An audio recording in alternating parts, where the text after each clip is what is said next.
And we are recording. Hello. Oh, disable. Hello and welcome for Inside.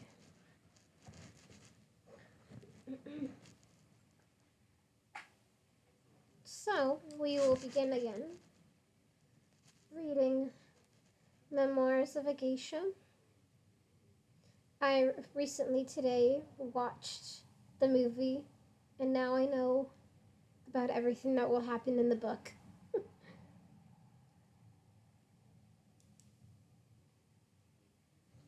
Just not in great detail as the book puts it in.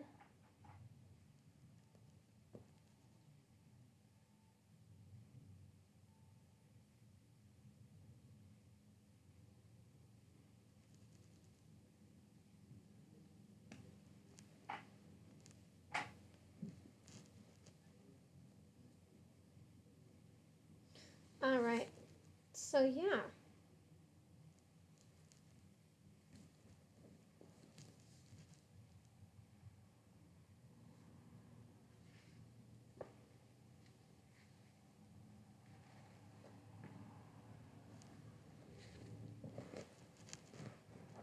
Let me just get my things all situated.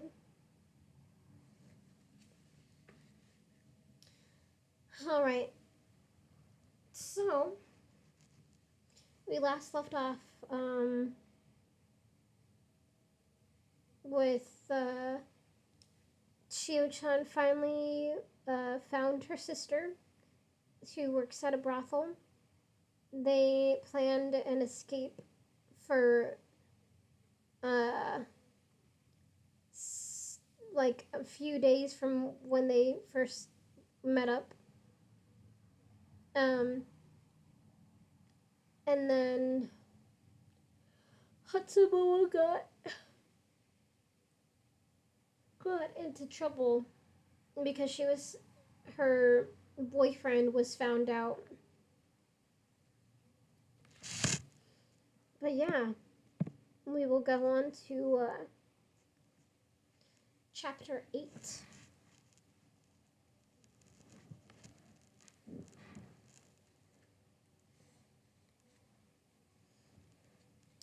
Alright, so yes, chapter 8.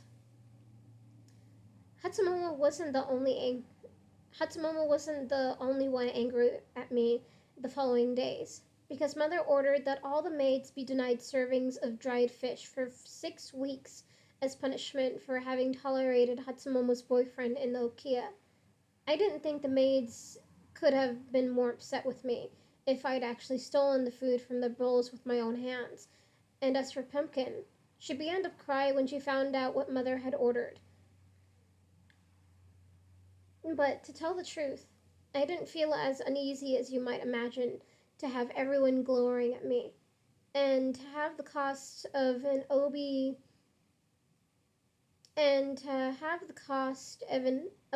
brooch I'd never seen or even touched adds to my debts.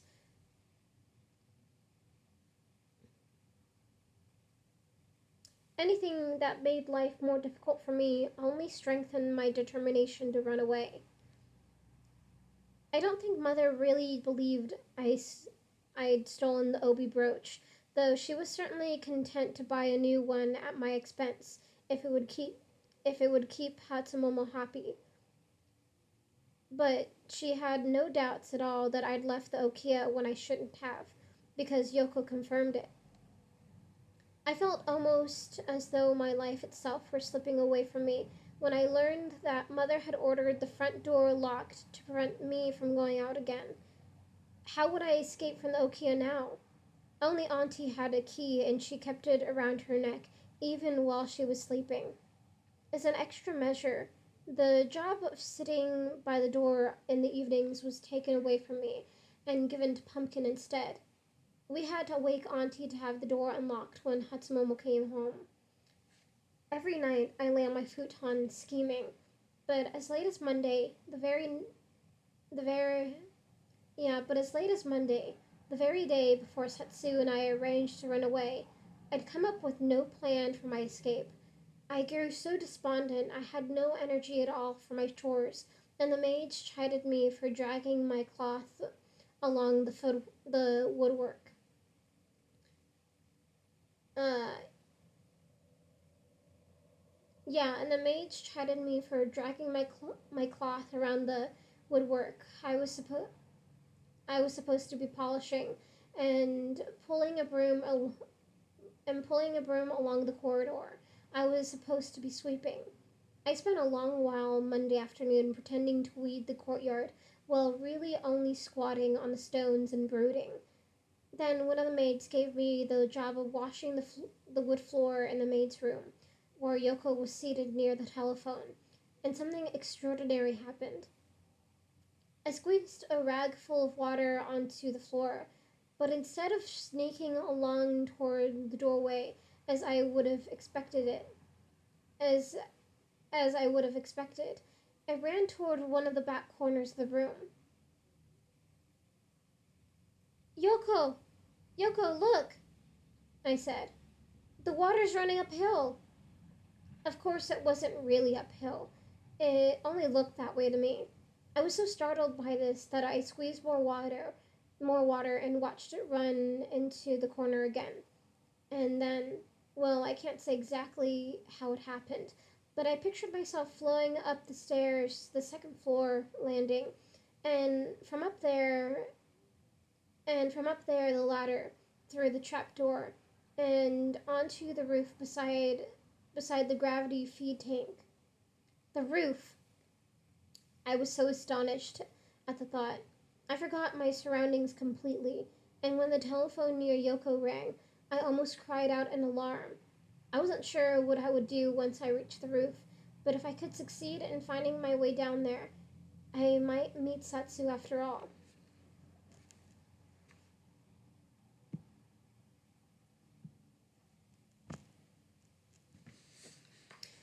The following evening, I made a great show of yawning when I went to bed and threw myself onto my futon as though I were a sack of rice. Anyone watching me would have thought I was asleep within a moment, but actually, I could hardly have been more awake.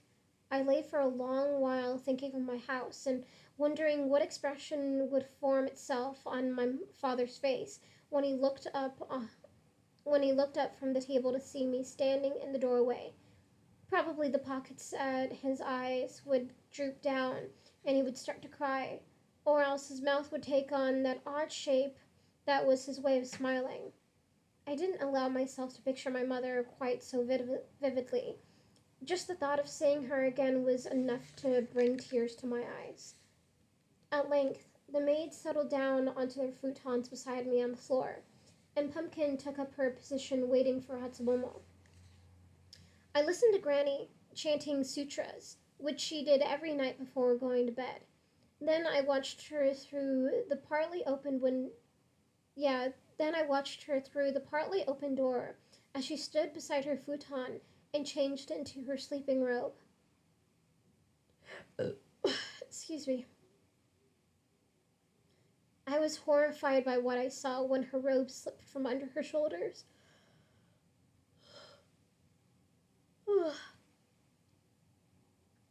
For I'd never seen her completely naked before. It wasn't just the chicken-like skin of her neck and the shoulders. Her body made me think of a pile of wrinkled clothing. She looked strangely pitiful at Yeah, she looked strangely pitiful to me while she fumbled to unfold the sleeping robe she'd picked up from the table. Everything drooped from her, even her even her protruding nipples that hung like fingertips. The more I watched her, the more I came to feel that she must be struggling in that cloudy old lady's mind of hers, with thoughts of her own mother and father, who had probably sold her into slavery when she was a little girl, just as I had been struggling with thoughts of my own parents. Perhaps she had lost a sister too. I'd certainly never thought Granny in this way before. I found myself wondering if she'd started life much as I had. It made no difference that she was a mean old woman and I was just a struggling little girl. Couldn't the wrong sort of living turn anyone mean? I remembered very well. Yeah, I remember. I remembered very well that one day back in Yoroi, Yoi, uh, um, I guess the town is pronounced Yoroido, but I like Yoroido too.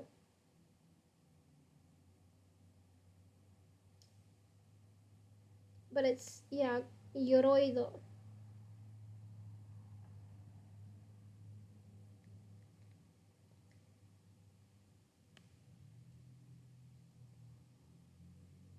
I probably will switch back and forth between the two pronunciations just because I've been saying Yoroido a lot more. Yeah,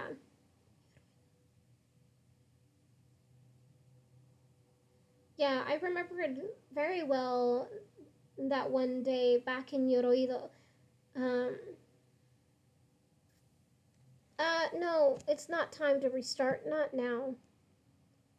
Damn computer wants to restart. I don't want to restart. Anyway, yeah, I remembered very well that one day back in Yorido, a boy pushed me into a thorn bush near the pond.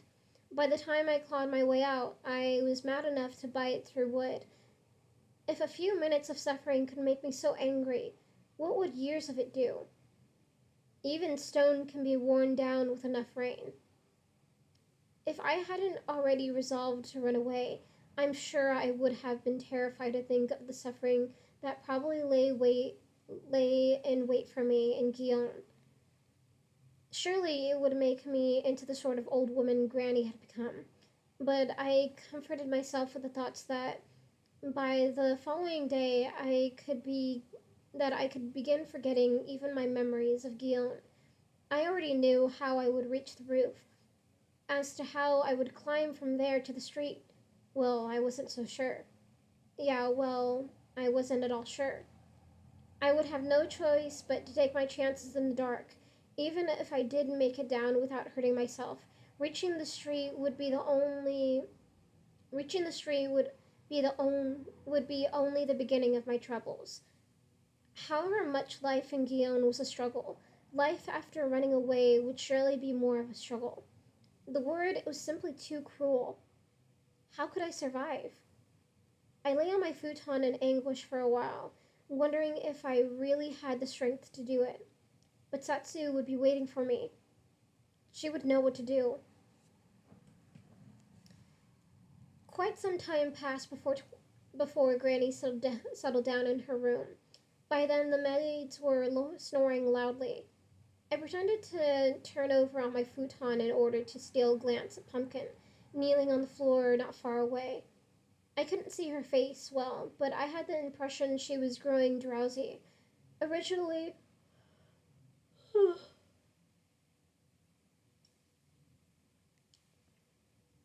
originally I'd planned to wait until she fell asleep, but I had no idea.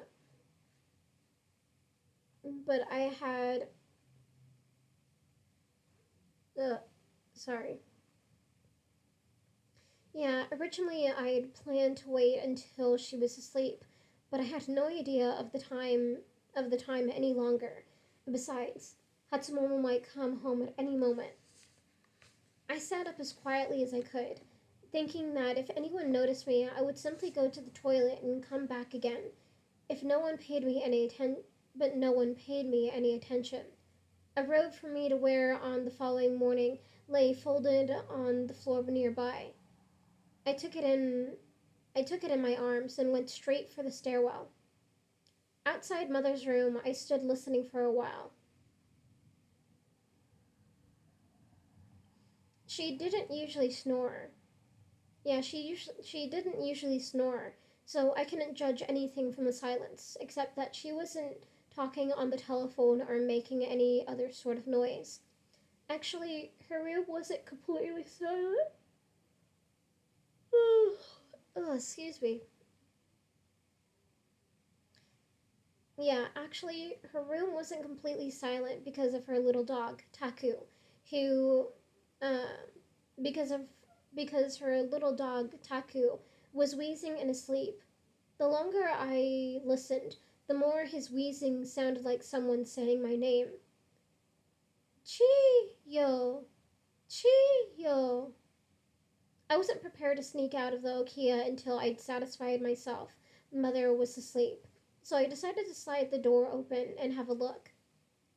If she was awake, I would simply say I thought someone had called me. Like Granny. Yeah, like Granny. Mother slept with the lamp on her table, on her table illuminated. So when I cracked the door, so when I opened the door a crack and peered in, I could see the parched I could see the parched bottoms of her feet sticking out from the sheets. Taku lay, yeah, Taku lay between her feet, with his chest rising and falling, making that wheezy noise that sounded so much like my name. I shut her door again and changed my clothes in the upstairs hallway. The only thing I lacked now was shoes, and I never considered running away without them, which ought to have given, which ought to, which ought to give you some idea how much I'd changed since the summer. Oh, God damn, I'm sleepy.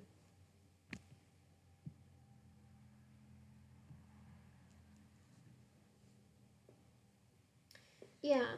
The only thing I lacked now was shoes, and I never considered running away without them, which ought to give you some idea how much I'd changed since the summer. If Pumpkin, if Pumpkin hadn't been kneeling in the front entrance hall, I could have taken a pair of the wooden shoes used for walking along the. Yeah, I would have taken a pair of the wooden shoes used for walking along the dirt corridor. Instead, I took the shoes reversed for use in the upstairs toilet. They were they were of a very poor quality. A single leather thong across the top to hold them in place on the foot. To make matters worse, they were far too big for me, but I had no other option. After closing the trapdoor silently behind me, I stuffed my sleeping robe under the gravity tank. Yeah, I stuffed my sleeping robe under the gravity feed tank and managed to climb up the and managed to climb up and straddle my legs over the ridge of the roof. I won't pretend I wasn't frightened. The voices of people on the street certainly seemed a long way below me, but I had no time to waste being afraid, and it seemed to me that at any moment one of the maids, or even Auntie or Mother, might pop up through the trapdoor looking for me. I put the shoes onto my hands to keep from dropping them and began scooting my way along the ridge.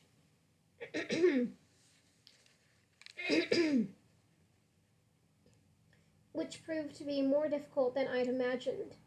The roof tiles were so thick they made almost a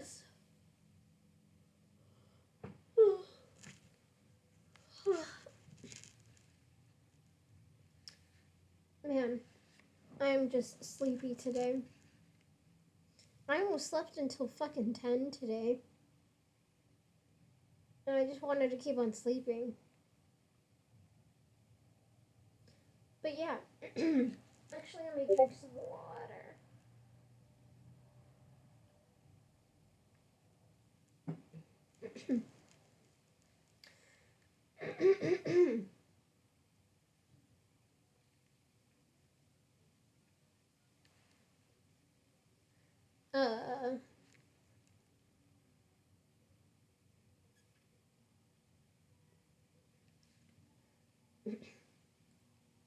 uh, yeah, I put the shoes onto my hands to keep from dropping them, and began scooting my way along the ridge, which proved to be more difficult than I had imagined. The roof tiles were so thick they made almost a small step where they overlapped, and they clanged against one another when I shifted my weight unless I moved very slowly. Every noise I made echoed off the roofs nearby. I took several minutes to cross just to the other side of our Ikea. The roof of the next building, yeah, the roof of the building next door was a step lower than ours. I decided, no, yeah, yeah, sorry. Oh, you said something. Do it. Oh, probably the water. Yeah, water's good. But yeah, the roof of the building next door was a step lower than ours. I climbed down onto it and stopped a moment to look for a path to the street. But despite the moonlight, I could see only a sheet of blackness. The roof was much too high and steep for me to consider sliding down. Uh, for me to consider sliding down it on a gamble. I wasn't at all sure the next roof would be better, and I began to feel a bit panicky. But I continued along from ridge to ridge, until I found myself near the end of the block, looking down on one side into an open courtyard. If I could make my way to the gutter, I could scoot around it until I came to what I thought was probably a bath shed. From the top from the top of the bath shed, I could climb down into the courtyard easily. I didn't relish the thought of dropping into the middle of someone else's house. I had no doubt it was Ikea. All the houses along our block were. In all likelihood, would be waiting at the front door. Yeah, in all likelihood, someone would be waiting at the front door for the geisha to return and would grab me by the arm as I tried to run out.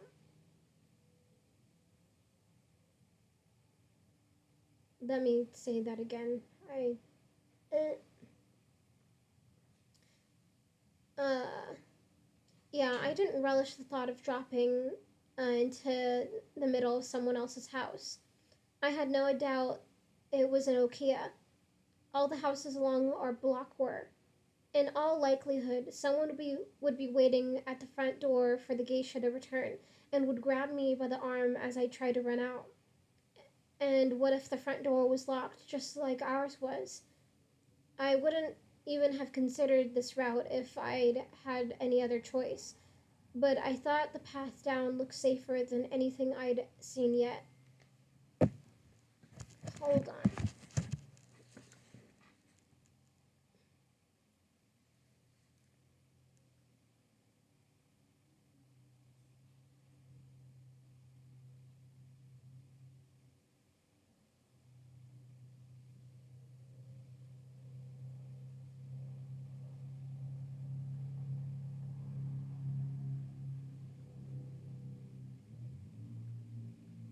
Okay. Um, yeah, but I thought the path looked down. Yeah, but I thought the path down looked safer than anything I'd seen yet. I sat on the ridge a long while listening for any clues from the courtyard below. All I could hear was laughter and conversation from the street. I had no idea what I would find in the courtyard when I dropped in, but I decided I'd better make my move before someone in my Okia discovered me gone. If I'd had any idea of the damage I was about to do to my future, I would have spun around on that ridge as fast as I could and scooted right back where I'd come from. But I knew nothing of what was at stake. I was just a child who thought she was embarking on a great adventure. I swung my leg over so that in a moment I was dangling along the slope of the roof, just barely clinging to the ridge. I realized with some panic that it was much steeper than I thought it would be. I tried to scamper back up, but I couldn't do it. With the toilet shoes on my hands, I couldn't grab onto the ridge of the roof at all, but only hook my wrists over it. I knew I had committed myself, for I would never manage to climb back up again. But it seemed to me that the very moment I let go, I would slide down that roof out of control. Yeah, but it seemed to me that the very moment I let go, I would slide down that roof out of control. My mind was racing with these thoughts, but before I'd made the decision to let go of the ridge, it let me go. It let go of me. At first, I glided down more slowly than I would have expected, which gave me some hope. Yeah, which gave me some hope I might stop myself farther down, where the roof curved outward to form the eaves. But then my foot dislodged from but then my foot dislodged one of the roof tiles, which slid down a which slid down with a clattering noise and shattered the courtyard below. The next thing I knew, I lost my grip on one of the toilet shoes and it slid right past me. I heard the quiet plop as it landed below, and then a much worse sound. The sound of footsteps coming down a wooden walkway toward the courtyard. Many times I had seen the way flies stood on a wall or ceiling, just as if they were on ground level. Whether they did it by having sticky feet or by not weighing very much, I had no idea. But when I heard the sound of someone walking below, I decided that whatever I did, I would find a way of sticking to that roof just as a fly might do, and I would find it right away. Otherwise, I was going to end up sprawled in that courtyard in another few seconds.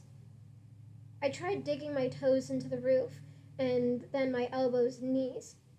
As a final act of desperation, I did the most foolish thing of all.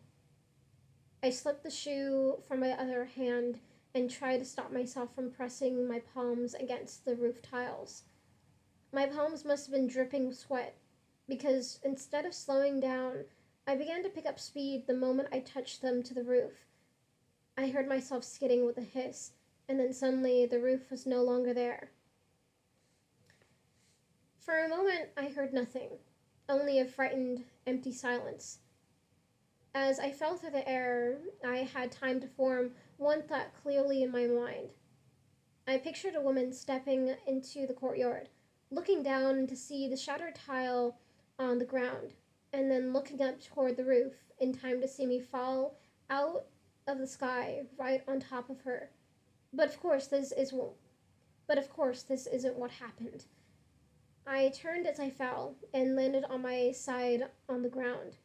I had the sense to bring an arm up to protect my head, but still I landed so heavily that I knocked myself into a daze. I didn't know where the woman was standing or even if she was in the courtyard at the time I fell out of the sky. She must have but she must have seen me come down off that roof, because as I lay stunned on the ground, I heard her say, "Good heavens, it's raining little girls!" Well, I would have liked to jump from my feet and run out, but I couldn't do it. One whole side of my body felt dipped in pain. Slowly, I became aware of two women kneeling over me. One saying, one kept saying something again and again, but I couldn't make it out. They talked between themselves and then picked me up by the moss, uh, and then picked me up from the moss and sat me on the wooden walkway. I remember only one fragment of their conversation. "I'm telling you, she came off the roof, ma'am. Why on earth was she carrying toilet slippers with her? Did you go up there to use the toilet, little girl? Can you hear me? What a dangerous thing to do. You're lucky you didn't break into pieces when you fell." She can't hear she can't hear you, ma'am. Look at her eyes." "Of course she can hear me. Say something, little girl." But I couldn't say anything. All I could do was think of how Satsu would be waiting for me opposite the Minamizu Theater, and I would never show up. The maid was sent up the street to knock on doors until she found where I'd come from. While I lay while I lay curled up in a ball in a state of shock, I was crying out, uh,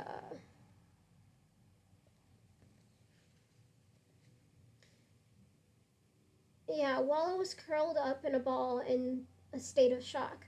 I was crying without tears and holding my arm, which hurt terribly, when suddenly I felt myself to my feet and slapped across the face.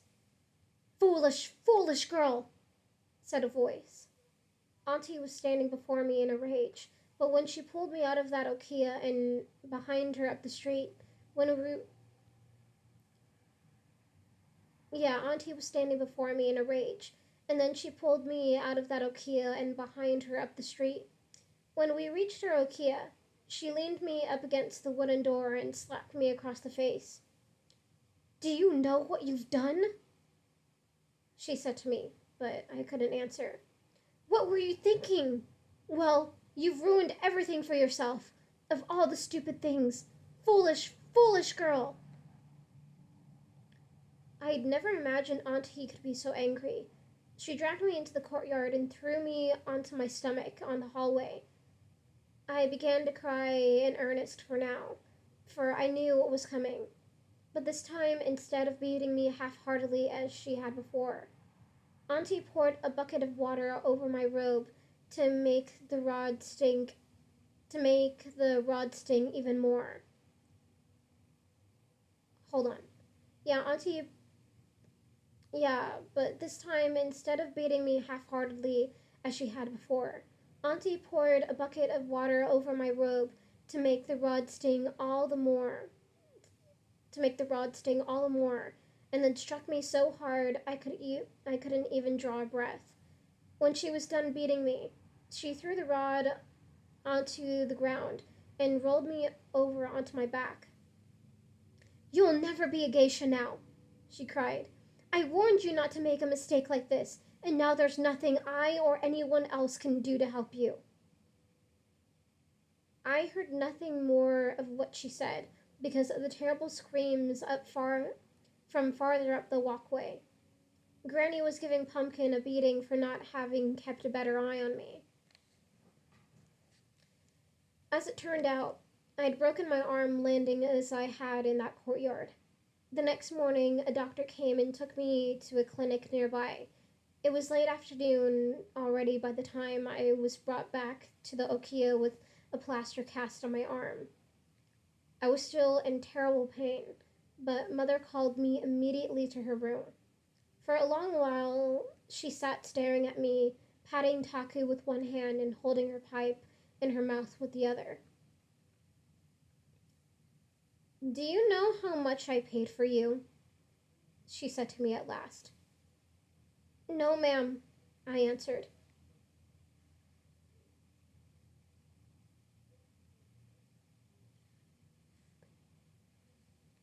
But you're gonna tell me you paid more than I'm worth. Yeah, but you're gonna tell me you paid more than I'm worth. I won't say this was a polite way to respond. In fact, I thought Mother might slap me for it, but I was beyond caring. It seemed to me nothing in the world would ever be right again. It seemed to me that nothing in the world would ever be right again. Mother clenched her teeth together and gave a few coughs in that strange laugh of hers. You're right about that, she said. Half a yen might have been more than you're worth. Well, I had the impression you were clever, but you're not clever enough to know what's good for you. She went back to puffing at her pipe for a while, and then she said, I paid 75 yen for you. That's what I paid.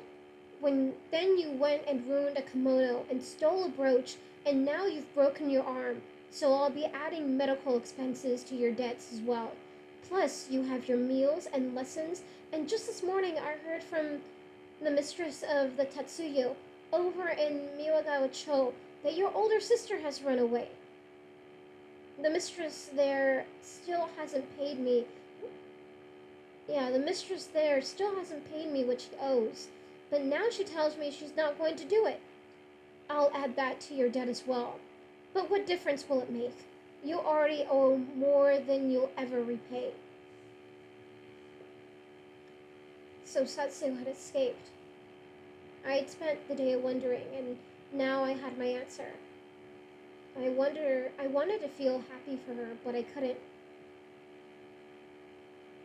I suppose you could repay it after 10 or 15 years as a geisha, she went on, if you happen to be a success. But who would invest another sen in a girl who runs away? I wasn't sure how to reply to any of this, so I told Mother I was sorry. She'd been talking to me pleasantly enough until then, but after my apology, she put her pipe on the table and stuck out her jaw so much, from anger I suppose, that she gave me the impression of an animal about to strike. Sorry you are? I was a fool to invest so much money in you in the first place. You're probably the most expensive maid in all of Guillaume. If I could sell off your bones to pay back some of your debts, yeah. If I could sell off your bones to pay back some of your debts, why, I'd rip them right out of your body. With this, she ordered me out of the room and put her pipe back in her mouth. My lip was trembling when I left, but I held my feelings in. For there on the landing stood Hatsumomo. Mr. Becca was waiting to finish. Yeah, Mr. Becca was waiting to finish tying her obi while Auntie, with a handkerchief in her hand, stood in front of Hatsumomo, peering into her eyes.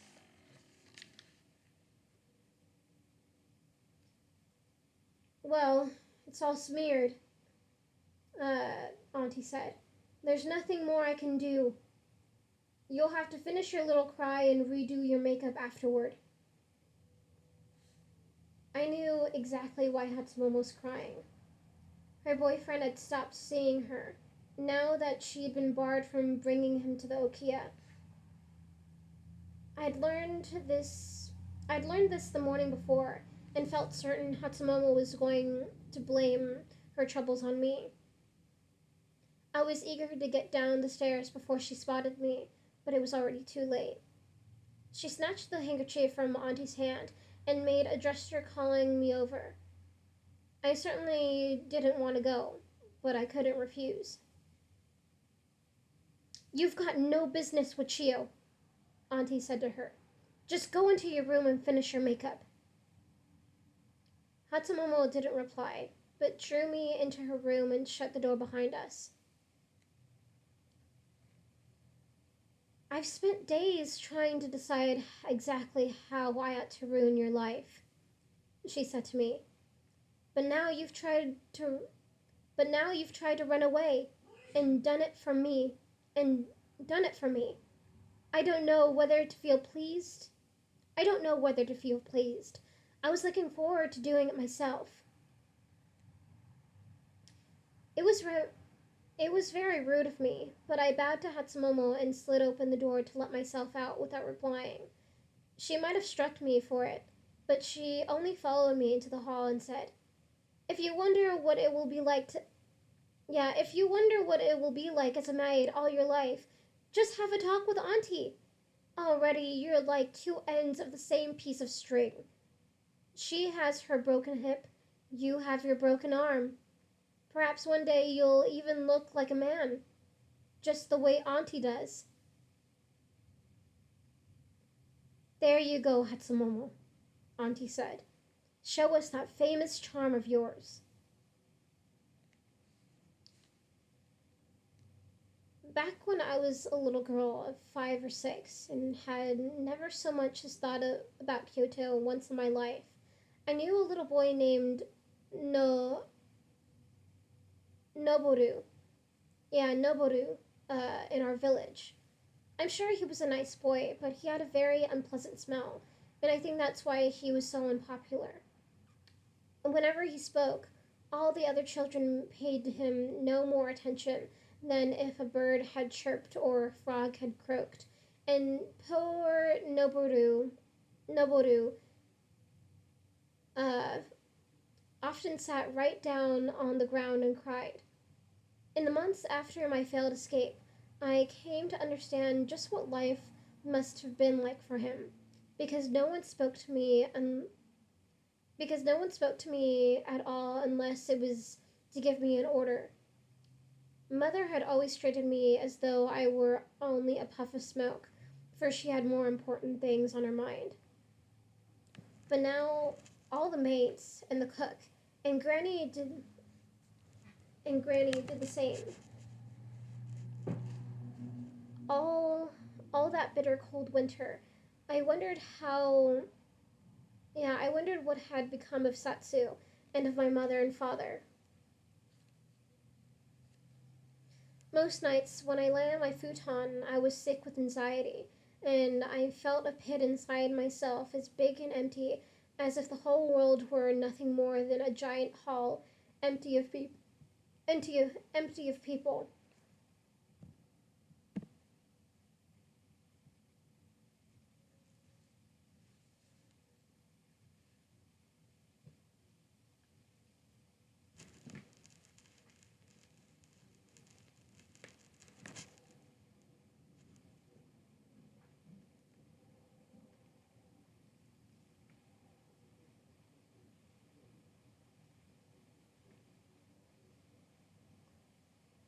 Uh, Hold on.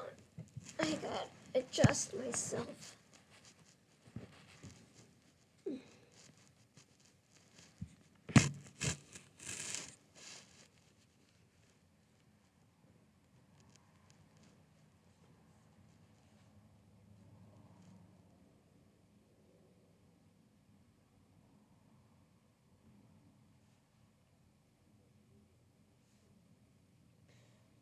Yeah, uh, Yeah, most nights when I lay on my futon, I was sick with anxiety and felt a pit inside myself as big and empty as if the whole world were nothing more than a giant empty hall of people. To comfort myself, I closed my eyes and imagined that I was walking along the path beside the sea cliffs in Yoroido. I knew it so well I could picture myself there as vividly as I really had. Yeah, I knew it so well I could picture myself there as vividly as if I really had run away with Satsu and was back at home again. In my mind, I rushed toward our tipsy house, holding Satsu's hand, though I never had held her hand before, knowing that in another few moments we would be reunited with our mother and father. I never did manage to reach the house in these fantasies. Perhaps I was too afraid of what I might find there, and in any case, it was the trip along the path that seemed to comfort me. Then, at some point, I would hear the cough of one of the maids near me, or the embarrassing sound of Granny's passing wind. Or the embarrassing sound of Granny passing wind with a groan. And in that instant, the smell of the sea yeah and in that instant and in that instant the smell of the sea air dissolved, and the coarse dirt of the path beneath my feet turned into the sheets of my futon once again, and I was where I'd started, with nothing but my own loneliness. When spring came, the cherry trees blossomed in Maruyama Park, and no one in Kyoto seemed to talk about anything else. Hatsumomo was busier than usual during the daytime because of all the blossom viewing parties. I envied the bustling life I saw her prepare for each afternoon. I'd already begun to give up my hopes of awakening one night to find Satsu. I'd already begun to give up my hopes of awakening one night to find that Satsu had sneaked into Orokia to rescue me, or that in some other way I might hear word of my family in Yoruido. Then one morning, as Auntie and Mother were preparing to take Granny on a picnic, I came down the stairs to find a package on the floor in the front hall. It was a box about as long as my arm, wrapped in heavy paper and tied with frayed twine. I knew it was none of my business, but since no one was around to see me, I went over to read the name and address in heavy characters on the face. It said, Sakamoto Chio, CO, Nita Kayoko, Gion Tominaga-cho, City of Kyoto, Kyoto Prefecture. I was so astonished that I stood a long while with my hands over my mouth, and I'm sure my eyes were as big as teacups. The returned address, beneath a patch of stamps, was from Mr. Tanaka. I had no idea what could possibly be in the package, but seeing Mr. Tanaka's name there, you may find it absurd, but I honestly hoped perhaps he'd recognized his mistake in sending me to this terrible place and had mailed me something to set me free from the Okia. I can't imagine any package that might free a little girl from slavery. I had trouble imagining it even then, but I truly believed in my heart that somehow, when that package opened, my life would be changed forever. Before I could figure out what to do next, Auntie came down to the stairs and shooed me away from the box, even though it had my name on it. I would have liked to open it myself, but she called for a knife to cut the twine, then took her time unwrapping the coarse paper. Underneath was a layer of canvas sacking stitching up with heavy fisherman's thread. Sewn into the sacking by its corners was an envelope bearing my name. Auntie cut the envelope free and then tore away the sacking to reveal a dark wooden box.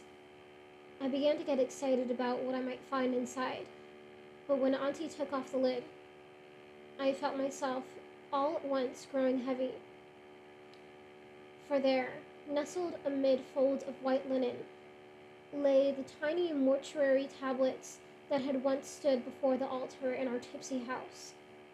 Two of them, which I had never seen before, looked newer than the others and bore familiar Buddhist names written with characters I couldn't understand.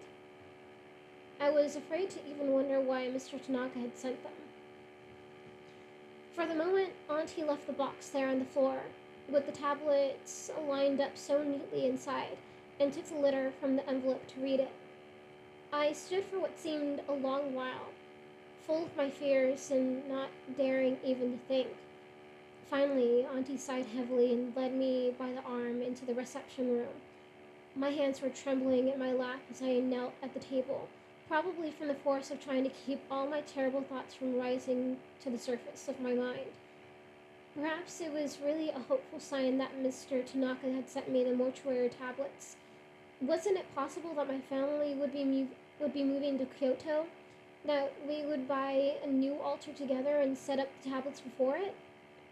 Or perhaps Satsu had asked that they be sent to me because she was on her way back. And then Auntie interrupted my thoughts.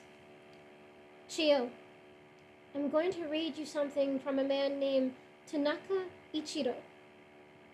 She had a voice that was strangely heavy and slow. I don't think I breathed at all while she spread the paper out on the table.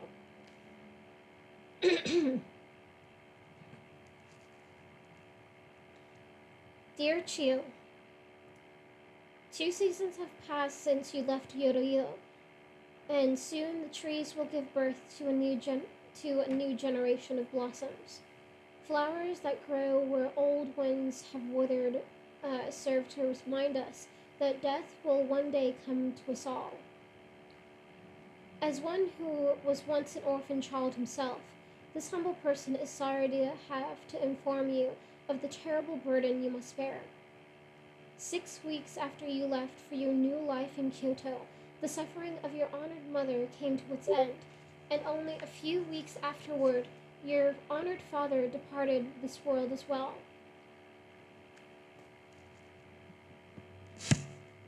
Oh yeah, it's a death poem. This humble person is deeply sorry for your loss and hopes you will rest assured that the remains of both your honored parents are enshrined in the village cemetery. Services were conducted for them at the Hokoji Temple in Shinzuru, and in addition, the women of Yoroido have chanted sutras. This humble person feels confident that both your honored parents have found their places in paradise. The training of an apprentice geisha is an arduous path. However, this humble person is filled with admiration for those who are able to recast their suffering and become great artists. Some years ago, while visiting Gion, it was my honor to view the spring dances and attend a party afterward at a tea house, and the experience has left the deepest impression. It gives me some measure of satisfaction to know that a safe place in this world has been found for you, Chio, and that you will not be forced to suffer through years of uncertainty. This humble person has been alive long enough to see two generations of children grow up and uh, yeah, this humble person has been alive long enough to see two generations of children grow up and knows how rare it is for ordinary birds to give birth to a swan.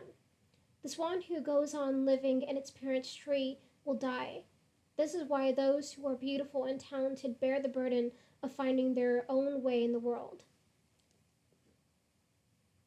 Your sister Satsu came through Yoroido late this past fall, but ran away once again with the son of Mr. Sugi.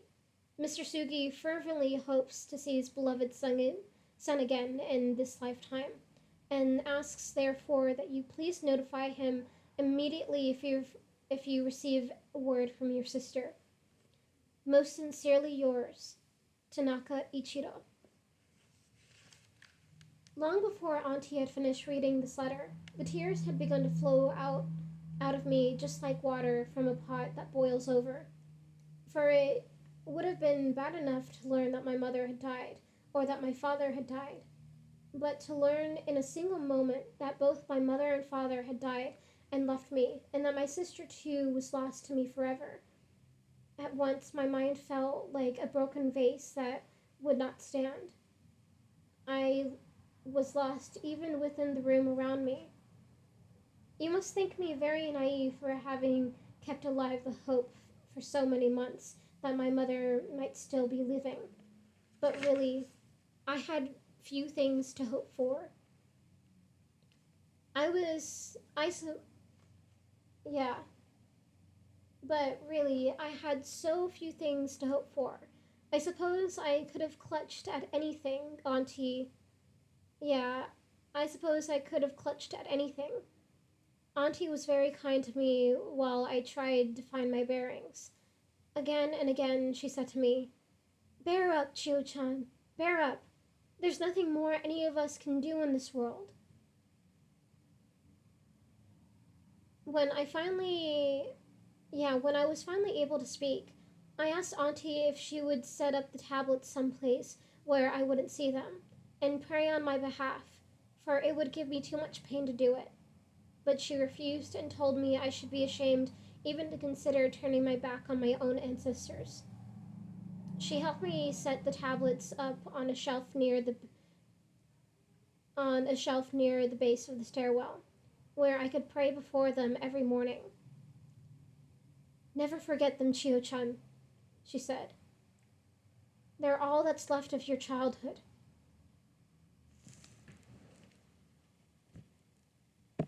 And that is the end of that chapter. Yeah, that was gonna take fucking an hour.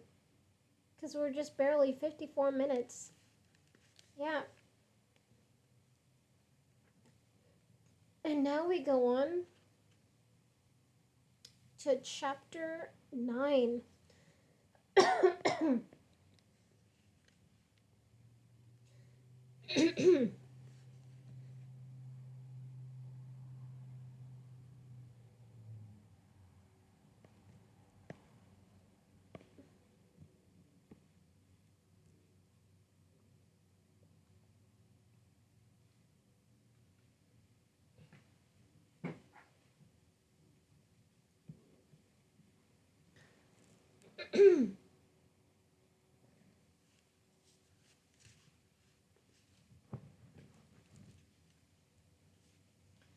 Okay. All right. So now we are on to chapter 9. Chapter 9. Hold on. Hold on.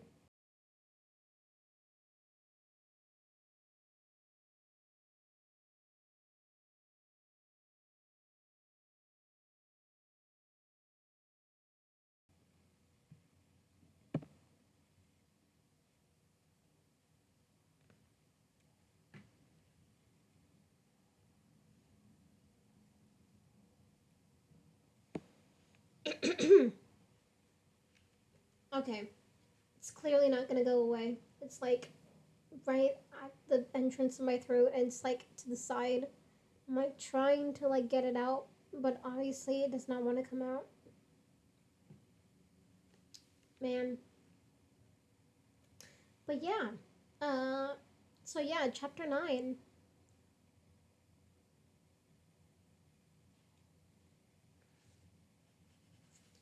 Chapter 9. Around the time of my 65th birthday, a friend sent me an article she'd found somewhere called The 20 Greatest Geisha of Gion's Past. Or maybe it was the 30 Greatest Geisha. I don't remember. But there I was on the list with a little paragraph telling some things about me, including that I'd been born in Kyoto, which of course I wasn't. Hold on. Now it's getting. Now the thing is like messing with my voice.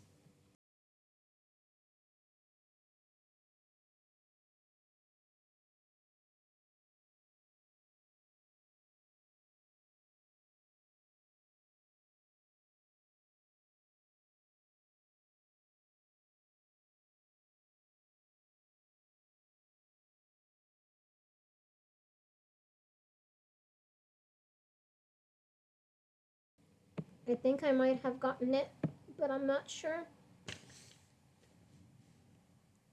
Goddamn throat.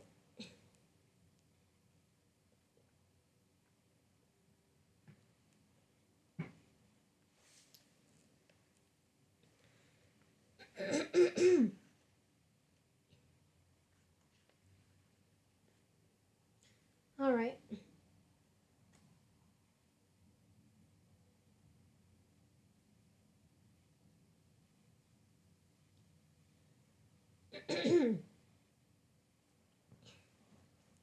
So,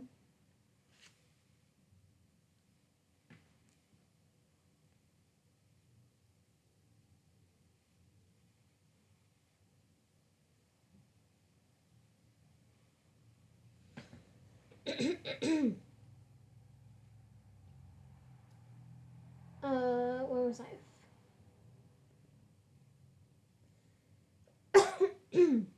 Sorry. I'm like really trying to get it out.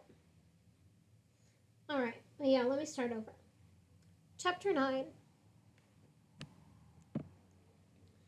Around the time of my 65th birthday, a friend sent me an article she'd found somewhere called The 20 Greatest Geisha of Gion's Past. Or maybe it was the 30 Greatest Geisha, I don't remember.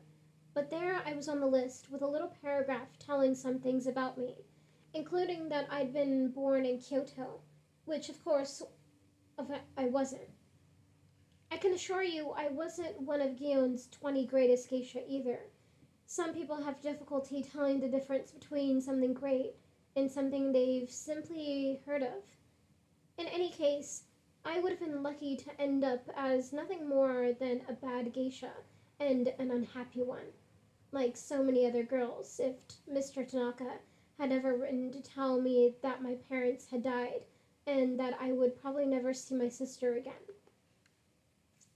I'm sure you will recall my saying that the afternoon when I first met Mr. Tanaka was the very best afternoon of my life, and also the very worst. Probably I won't need to explain why it was the worst, but you may be wondering how I could possibly imagine uh, that anything good ever came of it. It's true that up until this time in my life, Mr. Tanaka had brought me nothing but suffering, but he also changed my horizons forever. We lead our lives like water flowing down a hill, going more or less in one direction, until we splash into something that forces us to find a new course. If I'd never met Mr. Tanaka, my life would have been a simple stream flowing from our tipsy house to the ocean. Mr. Tanaka changed all that into the world, when he sent me out into the world. But being sent out into the world isn't necessarily the same as leaving your home behind you. I had been in Gion more than 6 months by the time I received Mr. Tanaka's letter, and yet during that time, I'd never for a moment given up the belief that I would one day find a better life elsewhere, with at least part of the family I had always known. I was living only half in Gion. The other half of me lived in my dreams of going home. This is why dreams can be such dangerous things. They smolder on like a fire does.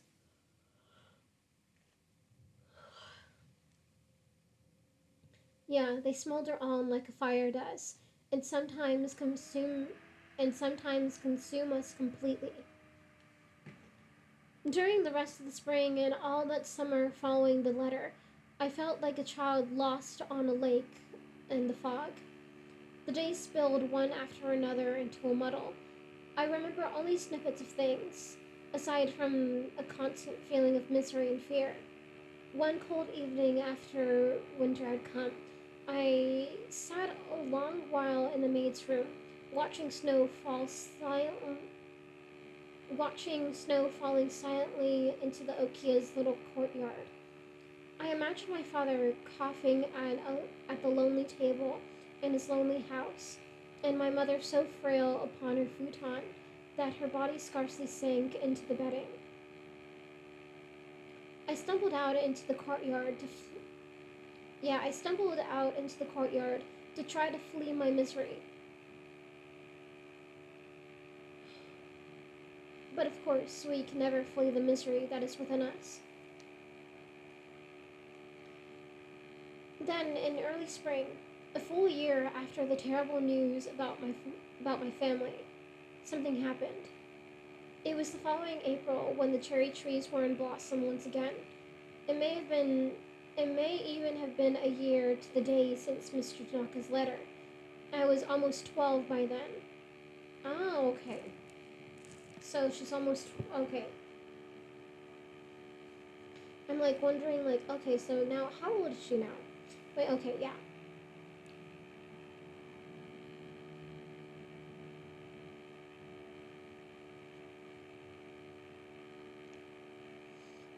Uh, I was almost 12 by then and was beginning to look a bit womanly, even though Pumpkin still looked very much like a little girl. I had grown nearly as tall as I would ever grow. My body would remain thin and knobby as a twig for a year or two, but my face had already given up its childish softness and was now sharp around the chin and cheekbones, and had broadened in such a way to give a true almond shape to my eyes. In the past, men had taken no note. Yeah, in the past, men had taken no more notice of me on the streets than if I had been a pigeon. So now they were watching me when I passed them. I found it strange to be the object of attention after being ignored by it for so long. In any case, that very yeah, in any case, hold on.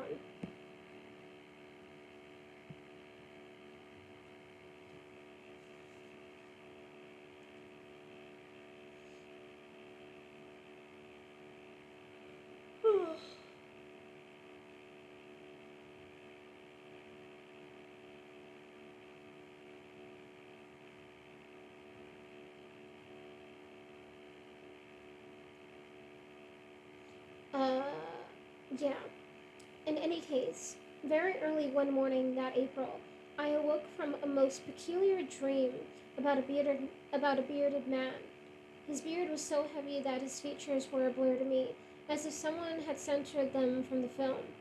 He was standing before me, saying something I can't remember, and then all at once he slid open the paper screen over a window beside him with a loud clack.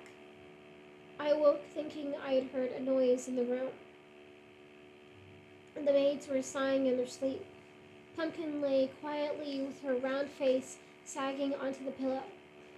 Everything looked just as it always did. I'm sure. Excuse me. Yeah, everything looked uh, just as it always did. I'm sure. But my feelings were.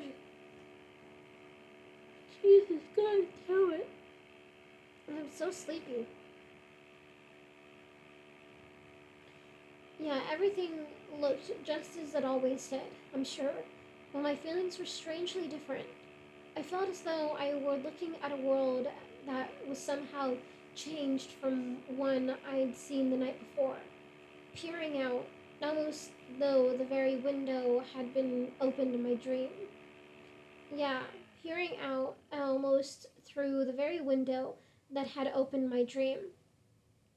I couldn't possibly have explained what this meant, but I continued thinking about it while I swept the stepping stones in the courtyard that morning until I began to feel the sort of buzzing in my head that comes from a thought circling and circling with nowhere to go, just like a jar, just like a bee in a jar.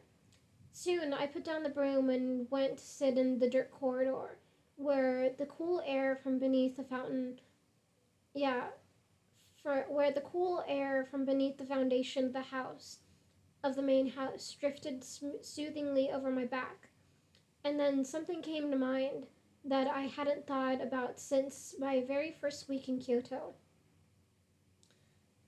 Only a day or two after being separated from my sister, I had been I had been sent to wash some rags from yeah, uh only a day or two after being separated from my sister, I had I had been sent to wash some rags one afternoon when a moth came fluttering down from the sky onto my arm. I flicked it off, expecting that it would fly away, but instead it sailed like a pebble across the courtyard and lay there upon the ground. I didn't know if it had fallen from the sky already dead, or if I had killed it, but its little insect death touched me. I admired the lovely pattern on its wings, and then wrapped it in one of the rags I was washing and hid it away beneath the foundation of the house. I hadn't thought about this moth since then, but the moment it came to mind, I got on my knees and looked under the house until I found it. So many things in my life had changed, even the way I looked. But when I unwrapped the moth from its funeral shroud, it was the same.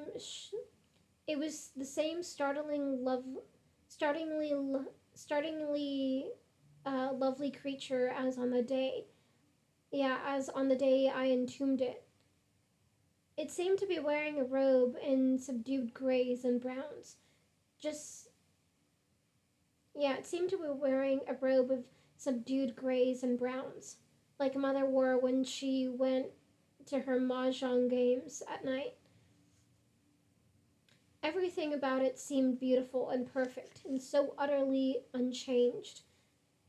If only one thing in my life had been the same. If only one thing in my life had been the same during that first week in Kyoto. As I thought of this, my mind began to swirl like a hurricane. It struck me that we both. It struck me that that Moth and I, were two opposite extremes. My existence was as unstable as a stream, changing in every way, but the moth was like a piece of stone, changing not at all. While thinking this thought, I reached out a finger to feel the moth's velvety surface, but when I brushed it with my fingertip, it turned all at once into a pile of ash, without even a sound. without even a moment in which I could see it crumbling. I was so astonished I let out a cry. Yeah, I was so astonished I let out a cry. The swirling in my mind stopped. I felt as if I had stepped into the eye of a storm. I let the shiny shroud. Yeah, I let the tiny shroud and its pile of ashes flutter to the ground. And now I understood the thing that had puzzled me all morning. The, the stale air was washed away. The past was gone. My mother and father were dead, and I could do nothing to change it. But I suppose that for the past year, I had been dead in a way too. And my sister, yes, she was gone. But I wasn't gone.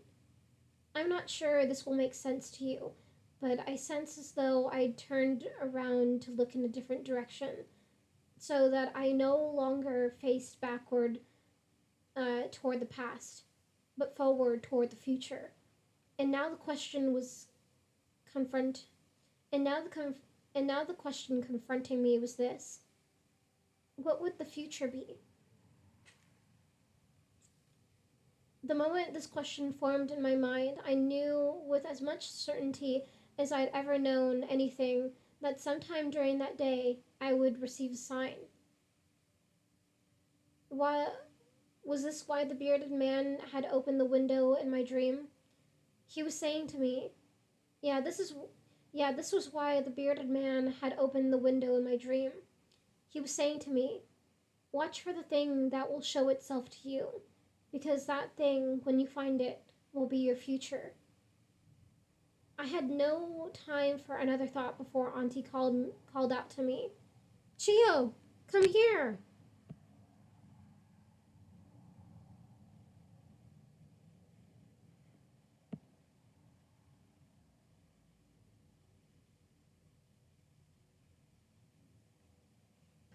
Hold on.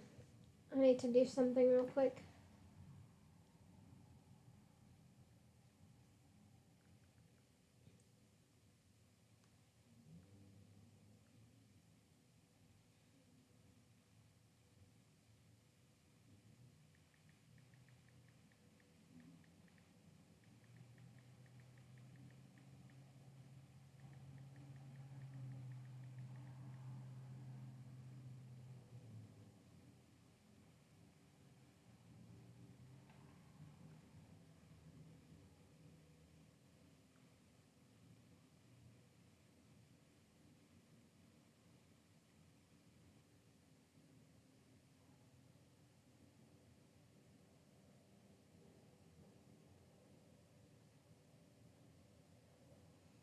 There we go. Just need to do something real quick.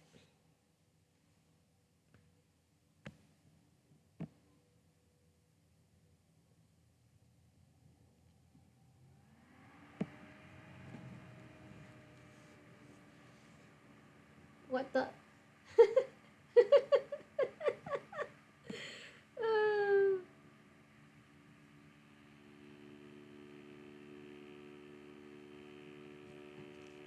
damn.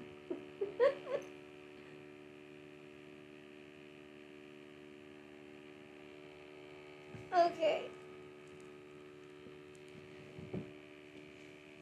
Sorry. I'm saying sorry to the audience, not to you, Chandler. Okay.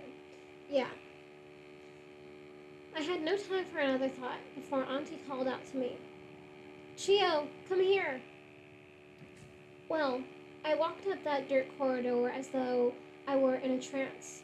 It wouldn't have surprised me if Auntie had said, you want to know about your future? Alright, listen closely. But instead, she just held out two hair ornaments on a square of white silk. Take these, she said to me. Heaven knows what Hatsumomo was up to last night. She came back to the Okio wearing another girl's ornaments.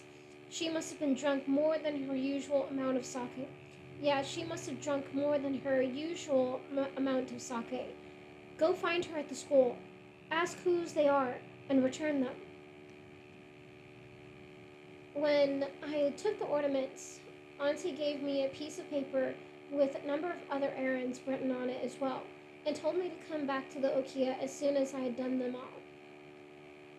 Wearing someone else's ornaments home at night may not sound so peculiar, but really it's about the same as coming home in someone else's underwear. Geisha don't wash their hair every day, you see, because of their fancy hairstyles. So the hair ornaments is a very intimate article. Auntie didn't even want to touch the things, which is why she was holding them on a square of silk. She wrapped them up to give them to me, so that they looked just like the bundled up muff I'd been holding only a few minutes earlier. Of course, a sign doesn't mean anything unless you know how to interpret it. I stood there staring at the silk bundle in Auntie's hand until she said, "Take it for heaven's sakes." Later, on my way to school, I unfolded it to have another look at the ornaments. One was a black lacquer comb shaped like the setting sun, with a design of flowers in gold around the outside. The other was a stick of blonde wood with two pearls at the end, holding in place a tiny ember sphere.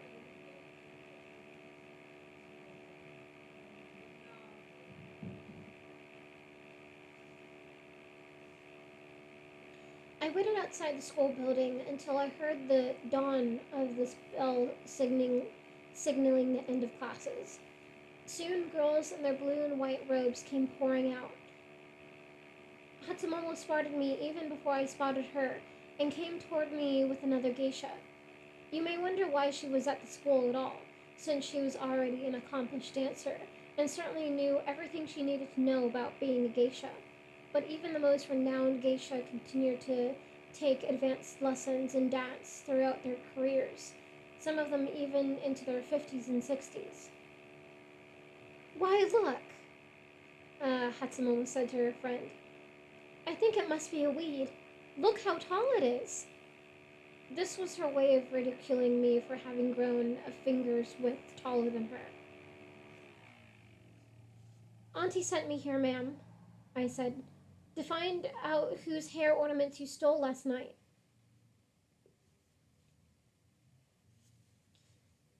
Hatsumomo's smile faded. She snatched the little bundle from my hand and opened it. "Why, these aren't mine," she said. "Where did you get them?"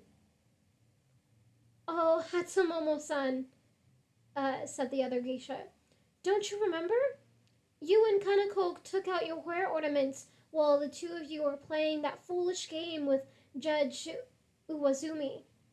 Kanako must have gone home with your hair ornaments, and you went home with hers." "How disgusting," said Hatsumomo. When do you think Kanako last washed her hair? Anyway, her okia is right next to yours. Take them for me, would you? Tell her I'll come fetch mine later, and she better not try to keep them." The other geisha took the hair ornaments and left. "Oh, don't go, little Chio," Hatsumomo said to me. "There's something I want to show you. It's that young girl over there, the one walking through the gate. Her name is Ichikimi."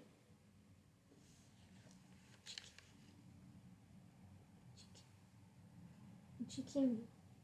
Ichikimi.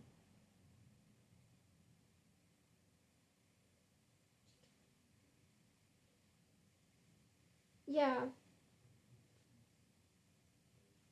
there's something I want to show you. It's that young girl over there, the one walking through the gate. Her name is Ichikimi." I looked at Ichikimi, but Hatsumomo didn't seem to have any more to say about her. "I don't know her," I said. "No, of course not. She's nothing special. A bit stupid and as awkward as a cripple. But I just thought you'd find it interesting that she's going to be a geisha, and you never will. I don't think Hatsumomo could have found anything cooler to say for me. For a year and a half now, I had been condemned to the drudgery of a maid. I felt my life stretching out before me like a long path leading nowhere. I won't say I wanted to become a geisha, but I certainly didn't want to remain a maid. I stood in the garden of the school a long while, watching the young girls my age chat with one another as they streamed past. They may only have been heading back for lunch. Yeah, they may only have been heading back for lunch, but to me they were going from one important thing to another with lives of purpose, while I, on the other hand, would go back to nothing more glamorous than scrubbing the stones in the courtyard. When the garden emptied out, I stood worrying that perhaps this was the sign I'd waited for, that other young girls in Guion would move ahead in their lives and leave me behind. This thought gave me such a fright I couldn't stay alone in the garden any longer.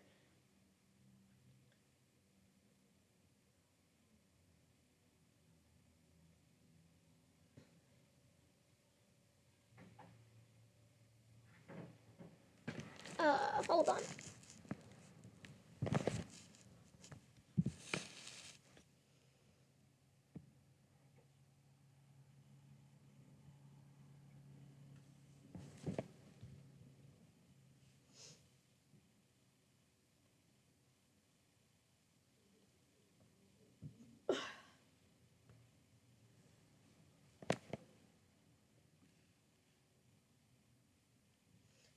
Yeah. Yeah, this thought gave me such a fright I couldn't stay alone in the garden any longer. I walked down to Shijo Avenue and turned toward the Kamo River. Sorry, I just need to adjust myself because my butt is getting numb. And no one wants their butt to get numb.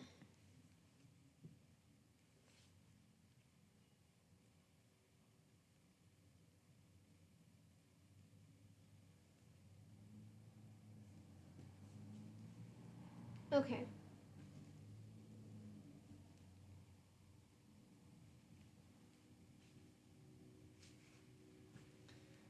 Uh,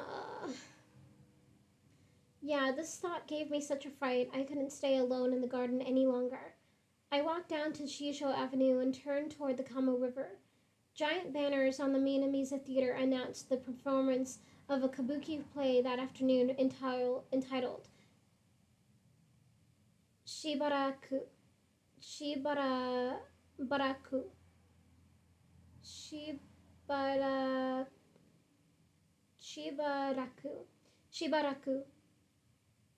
Which was one of our most famous plays, though I knew nothing about kabuki at the time. Crowds steamed up the steps into the theater, among the men and among the men in their brilliant dark yeah, among the men in their dark Western style suits or kimono. Several geishas stood out in brilliant coloring, just like autumn leaves on the murky waters of a river. Here again, I saw life in all its noisy excitement passing passing me by.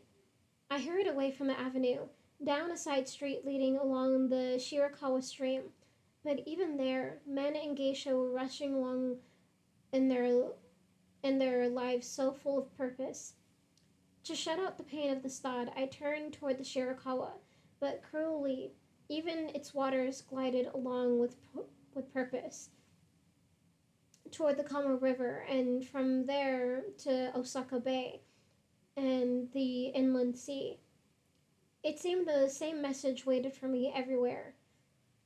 I threw myself onto the little stone wall at the edge of the stream and wept. I was an abandoned I was an abandoned island in the midst of the ocean, with no past, to be sure, but no future either. Soon I felt myself coming to a point where I thought no human voice could reach me. until I heard a man's voice say, "Why, it's too pretty a day to be so unhappy." Ordinarily, a man on the streets of Guion wouldn't notice a girl like me, particularly while I was making a fool of myself by crying. If he did, if he did notice me, he certainly, he certainly wouldn't speak to me. Hold on.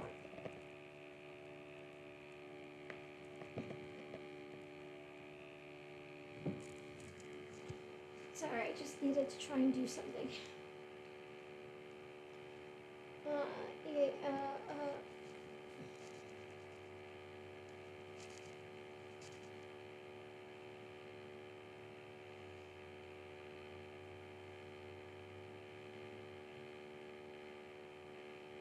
yeah, if he did notice me, he certainly wouldn't speak to me. Yeah, if he did notice me, he certainly wouldn't speak to me, unless it was to order me out of his way or some such thing. Yet, not only had this man bothered to speak to me, he actually spoke kindly. He had addressed me in a way that suggested I might be a young woman of standing, the daughter of a good friend, perhaps. For a flicker of a moment, I imagined a world completely different from the one I'd always known. A world in which I was treated with fairness, even kindness. A world in which fathers didn't sell their daughters. The noise and hubbub of so many people's lives. Uh, the noise and hubbub of so many people living their lives with purpose around me seemed to stop, or at least I ceased to be aware of it. When I raised myself to look at the man who'd spoke, I had a feeling of leaving my misery behind me, there on the stone wall. I'll be happy to describe you. I'll be happy to describe him for you, but I can think of only one way to do it. By telling you about a certain tree that stood on the edge of the sea cliffs in Yoroilo. This tree was as smooth as driftwood because of the wind, and when I was a little girl of 4 or 5, I found a man's face on it one day. That is to say, I found a smooth patch as broad as a plate, with two sharp bumps at the outside edge for cheekbones. They cast shadows suggesting eye pockets, and beneath the shadows rose a gentle bump of a nose. The whole face tipped a bit to one side, gazing at me quizzically. It looked to me like a man with such certainty about his place in the world as a tree has. Something about it was so meditative. I imagined I'd found the face of a Buddha. The man who'd addressed me was there on the street. The man who'd addressed me there on the street had the same kind of broad, calm face, and what was more, his features were so smooth and serene, I had the feeling he'd go on standing there calmly until I wasn't unhappy any longer. He was probably about 45 years old, with gray hair combed straight back from his forehead. But I couldn't look at him for long. He seemed so elegant to me that I blushed and looked away. Two younger men stood to one side of him. Two younger men stood to one side of him. A geisha stood to the other. I heard the geisha say to him quietly, "Why, she's only a maid. Probably she stepped her toe while running an errand. I'm sure someone will come along to help her soon."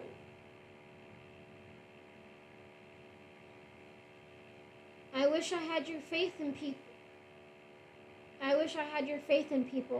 Izuku-san," said the man. The show will be starting in only a moment. Really, Chairman, I don't think you should waste any more time on... While running errands in Guion, I'd often heard men addressed by titles like department head or occasionally vice president, but only rarely had I heard the title chairman. Usually, the men addressed as chairman had bald heads and frowns and swaggered down the street with groups of junior executives scurrying behind. This man before me was so different from the usual chairman that even though I was only a little girl with limited experience of the world, I knew his company couldn't be a terribly important one. Yeah, the chairman is a serious title.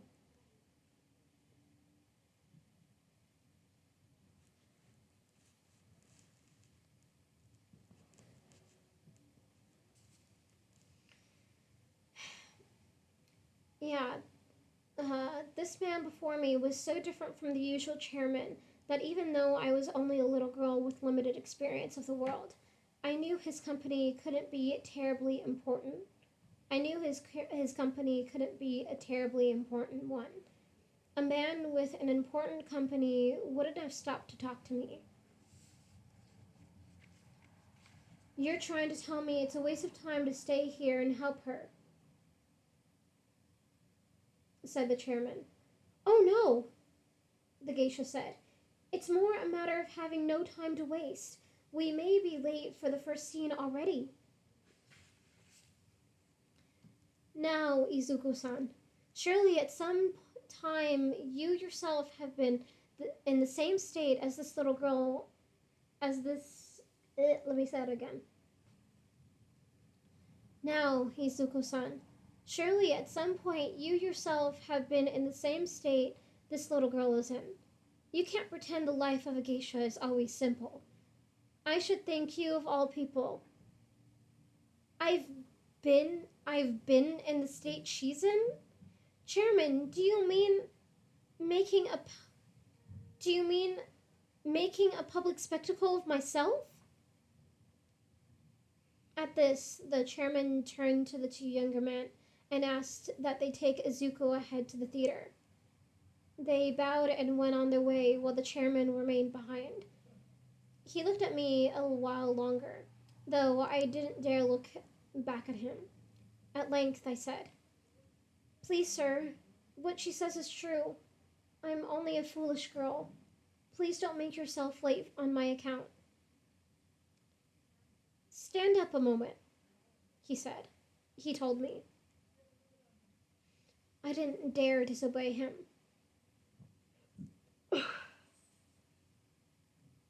Though I had no idea what he wanted.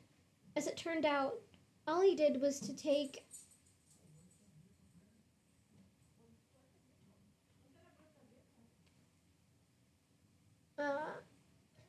as it turned out, all he did was to take a handkerchief from his pocket to wipe away the grit that had stuck to my face on from the top of the stone wall. Standing so close before him, I could smell the odor of talc on his smooth skin. It made me recall the day when the emperor it made me recall the day when the Emperor Taisho's nephew had come to our little fishing village. He'd done nothing more than step out of his car and walk to the inlet and back, nodding to the crowds that knelt before him, wearing a Western-style business suit, the first I'd ever seen. For I peeked at him, even though I wasn't supposed to. I remember, too, that his mustache was carefully groomed, unlike the hair on the faces of men in our village, which grew untended like weeds along a path. No one of any importance had ever been in our village before that day. I think we all felt touched by nobility and greatness. Occasionally in life, we had come upon things we can't understand. Occasionally in life, we come upon things we can't understand because we have never seen anything similar. The Emperor's nephew certainly struck me that way, and so did the chairman. When he had wiped away the grit and tears from my face, he tipped my head up. Here you are, a beautiful girl with nothing on earth to be ashamed of, he said. And yet you're afraid to look at me. Someone has been cruel to you. Or perhaps life has been cruel. I don't know, sir, I said, though of course I knew perfectly well. We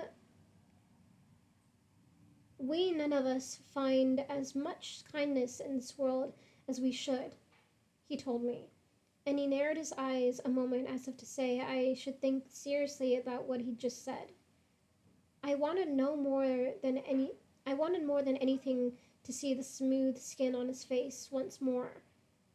Uh to see the smooth of his face once more, with its broad brow and the eyelids like sheaths of marble over his gentle eyes.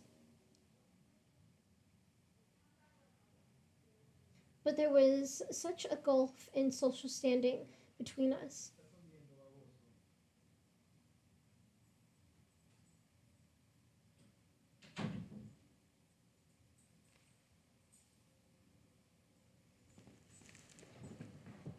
Hold on. I just need to get more comfy again.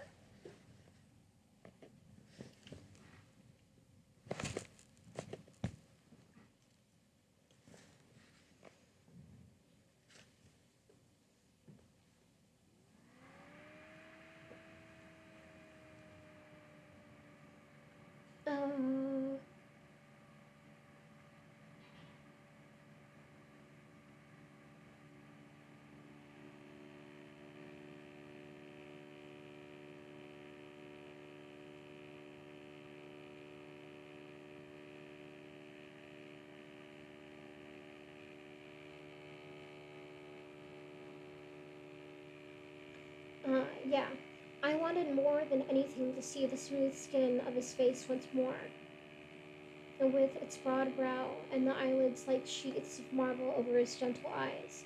But there was such a gulf in social standing between us.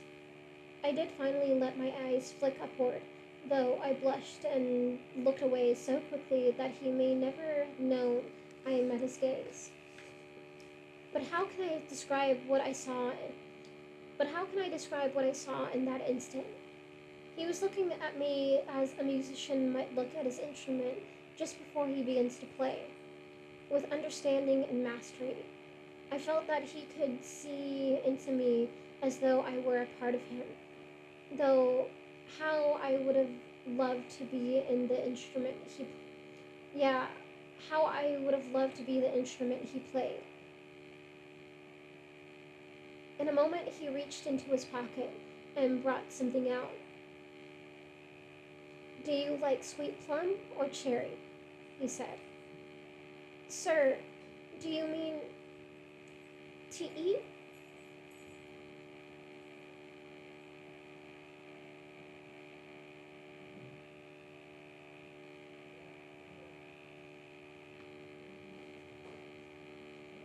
Yeah, sir, do you mean to eat?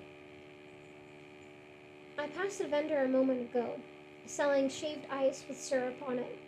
I never tasted one until I was an adult, but have liked them I'd have liked them as a child. Take this coin and buy one. Take my handkerchief too, so you can wipe your face afterward, he said.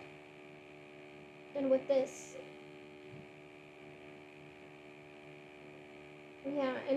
he pressed the coin into the center of the handkerchief, wrapped it into a bundle, and held it out to me.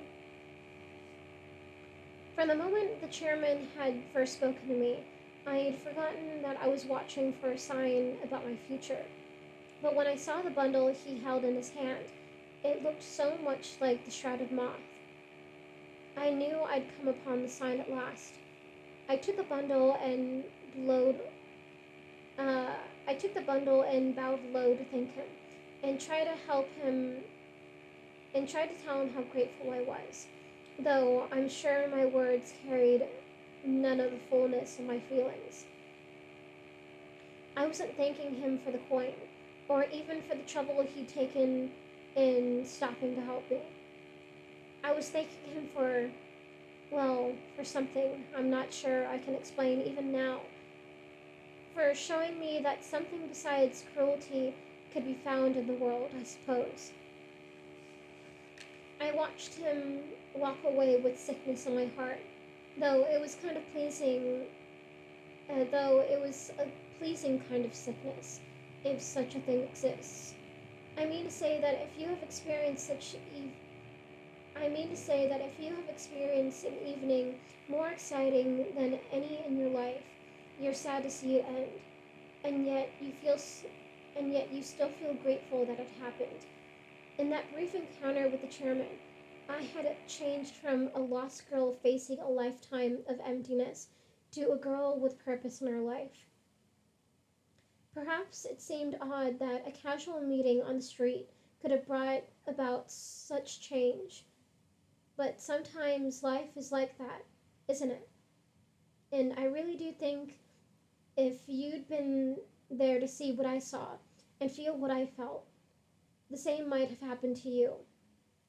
When the chairman had disappeared from sight, I rushed up to the street in search for the shaved ice vendor. The day wasn't especially hot, and I didn't care for shaved ice, but eating it would make my encounter with the chairman linger. So I bought a paper cone of shaved ice with cherry syrup in it and went to sit again on the same stone wall. The taste of the syrup seemed startlingly the taste of the syrup seemed startling and complex. I think only because my senses were so heightened. If I were a geisha like the if I were a geisha like the one named I Izuko, I I thought a man like the chairman might spend time with me. I'd never imagined myself envying a geisha. I'd been brought to Kyoto for the purpose of becoming one, but of course, up until now, I'd have run away in an instant if I could have. Now I understood the thing I'd overlooked. The point wasn't to become a geisha, but to be one. To become a geisha, well, that's hardly a purpose in life. But to be a geisha, I could see it now as a stepping stone on I could see it now as a stepping stone to something else. If I was right about the chairman's age, he was probably no more than 45. Plenty of geisha had achieved tremendous success by the age of 20. The geisha Izuko was probably no more than 25 herself. I was still a child, nearly 12, but in another 12 years, I'd be in my 20s. And what of the chairman? He would be no older he would be no older by that time than Mr. Tanaka, than Mr. than Mr. Tanaka was already.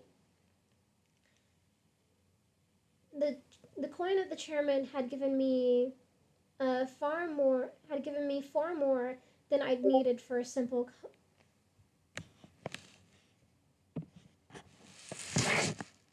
Yeah, yeah, yep,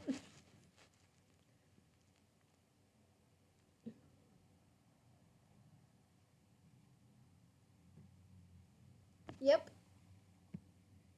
She is baby. Yeah, the coin of the chairman had given me.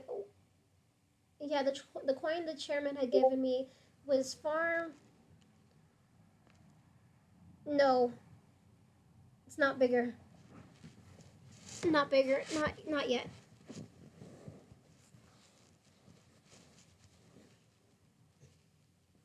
In the movie, it feels like a bigger time skip.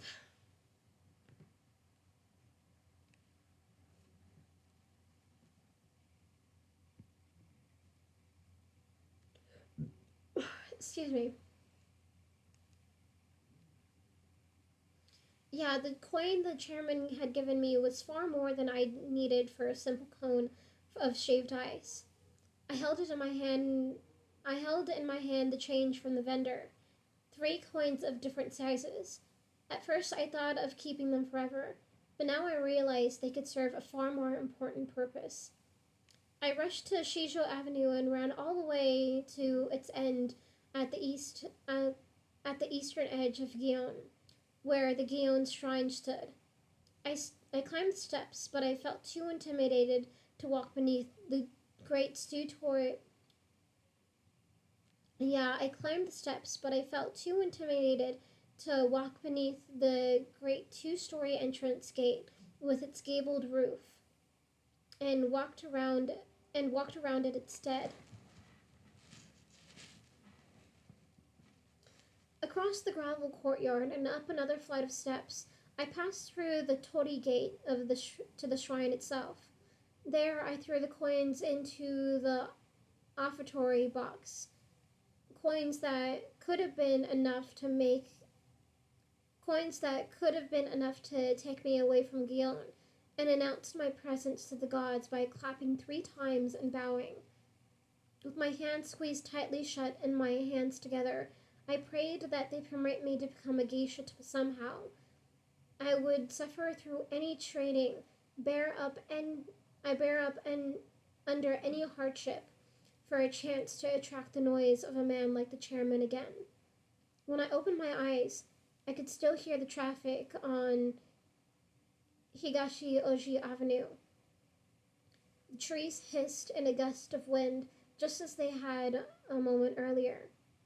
Nothing had changed. As to whether the gods had heard me, I had no way of knowing. I could do nothing but tuck the chairman's handkerchief inside my robe and carry it with me back to the Okia. And that is the end of that chapter. And I will be doing another chapter because I want to.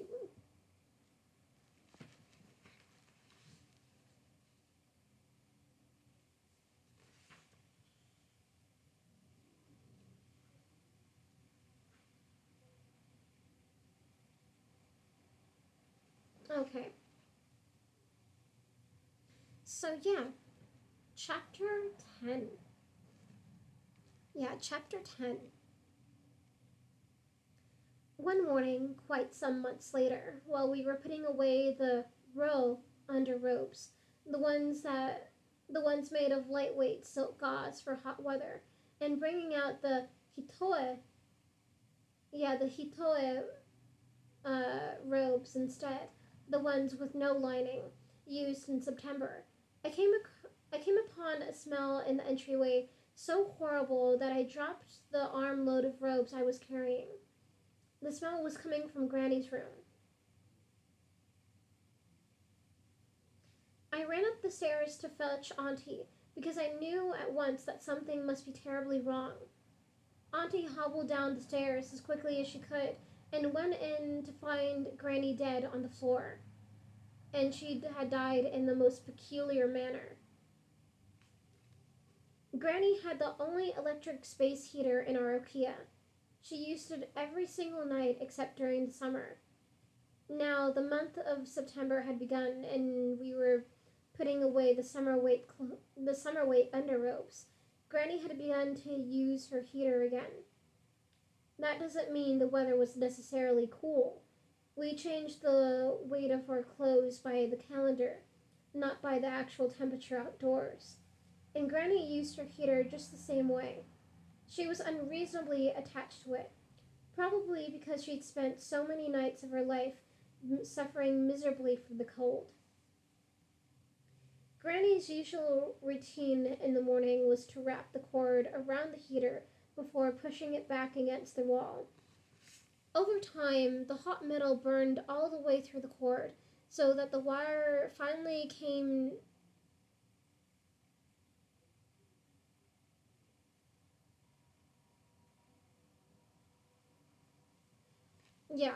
let me say it again.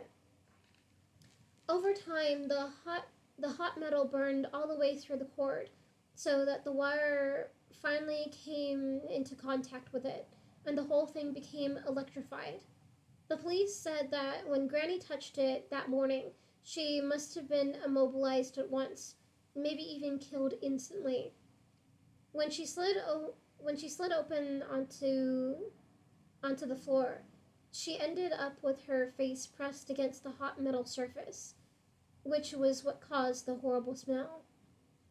Happily, I didn't see her after she died, except for her legs, which were visible from the doorway and looked like slender tree limbs wrapped in wrinkled silk. For a week or two after Granny died, we were as busy as you can imagine.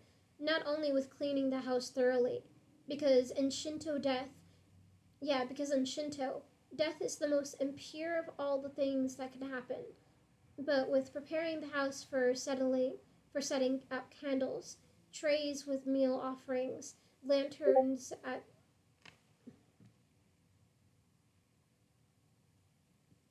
no, shouldn't close. Yeah, you shouldn't. That's how you die.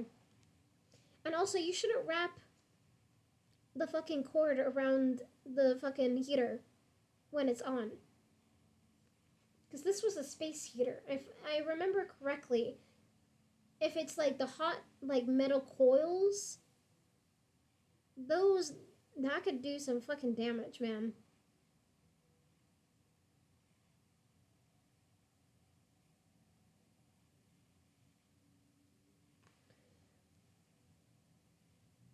Yeah.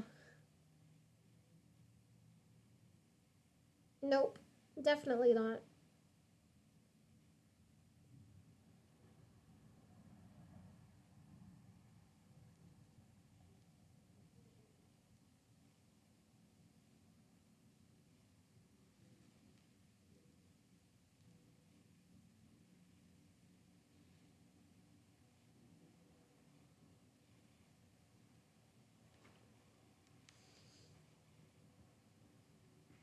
Yeah, it's fine. Just, it's fine. Don't worry about it. But yeah. Uh, but with, yeah. For a week or two after Granny died, we were as busy as you can imagine, not only with cleaning the house thoroughly, because in Shinto, death is the most impure of all the things that could happen, but with preparing the house by setting out candles, trays with meal offerings, lanterns at the entrance, tea stands, trays for money that visitors brought, and so on. We were so busy that one evening the cook became ill and a doctor was summoned. It turned out her only problem was that she'd slept no more. Yeah, it turned out yeah, we were so busy that one evening the cook became ill and the doctor was summoned. It turned out her only problem was that she'd slept no more than 2 hours the night before, hadn't sat down all day, and had eaten only a single bowl of clear soup. I was surprised to see I was surprised to see Mother spending money almost unrestrainedly, making plans for sutras to be chanted on Granny's behalf at the Cheonin temple, purchasing lotus bud arrangements from the undertaker. All of it right in the midst of the Great Depression. I wondered at first if her behavior was a testament to how deeply she felt about Granny, but later I realized what it really meant. Practically all of Gion would come trampling through Aokia to pay respects to Granny, and would attend a funeral at the temple later in the week. Mother had to put on the proper Mother had to put on the proper kind of show. For a few days, all of Gion did indeed come through Aokia, or so it seemed, and we had to feed tea and sweets to all of them. Mother and Auntie received the mistress. Yet Mother and Auntie received the mistresses of the various tea houses in Okia, as well as a number of maids who were acquainted with Granny, also shopkeepers, wig makers, and hairdressers, most of whom were men, and of course dozens and dozens of geisha. The older geisha Granny knew from her working days, but the younger ones had never even heard of her. They came out of respect for Mother, or in some cases because they had a relationship of one kind or another with Hatsumomo. My job during this busy period was to show visitors into the reception room, where Mother and Auntie were waiting for them. It was a distance of only a few steps, but the visitors couldn't very well show themselves in. And besides, I had to keep track of which faces belonged to which shoes. for it was my job to take the shoes to the maid's room to keep the entryway from being too cluttered, and then bring them back again at the proper moment. I had trouble with this at first. I couldn't peer right into the eyes of our visitors without seeming rude, but a simple glimpse of their faces wasn't enough for me to remember them. Very soon I learned to look very soon I learned to look closely at the kimono they wore. On about the second or third afternoon, the door rolled open, and came and in came a kimono that at once struck me as the loveliest I'd seen any of our visitors wear. It was somber because of the occasion, a simple black robe bearing a crest, but its pattern of green and gold grasses sweeping around them was so rich looking. I found myself imagining how astounded the wives and daughters of the fishermen back in Yoroido would be to see such a thing.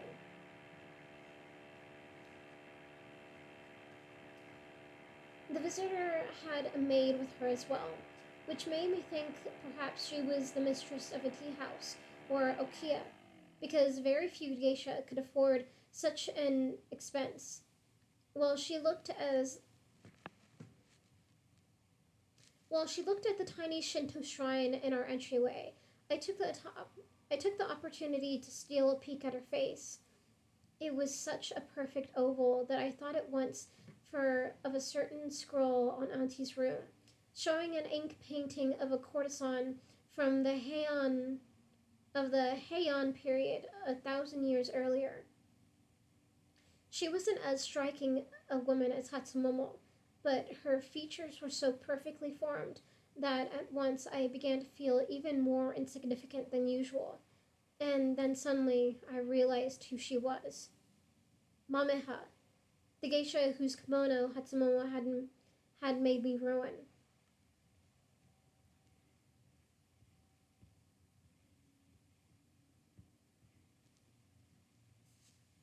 What had happened to what had happened to her kimono wasn't really my fault, but still, I should have given up the I should have given up the robe I was wearing not to run into her. I lowered my head to keep my face hidden while I showed her and her maid into the reception room. I didn't think she would recognize me, since I felt certain she hadn't seen my face when I had returned the kimono. And even if she had, 2 years had passed since then. The maid who accompanied her now wasn't the same young woman who'd taken the kimono from me that night, and whose eyes had filled and whose eyes had filled with tears. Still, I was relieved when the time came for me to bow and leave them in the reception room. 20 minutes later, when Mamaha and her maid were ready to leave, hold on. I need to get my no, no, don't do that. Yeah, I need to plug in my computer.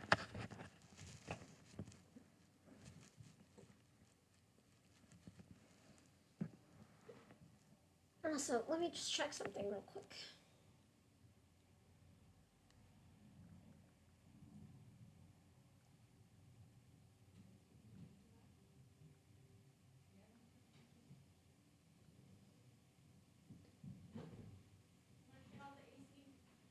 Okay.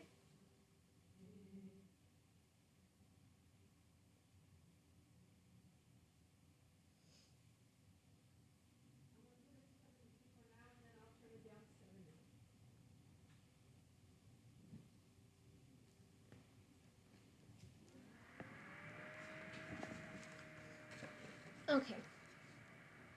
Yeah.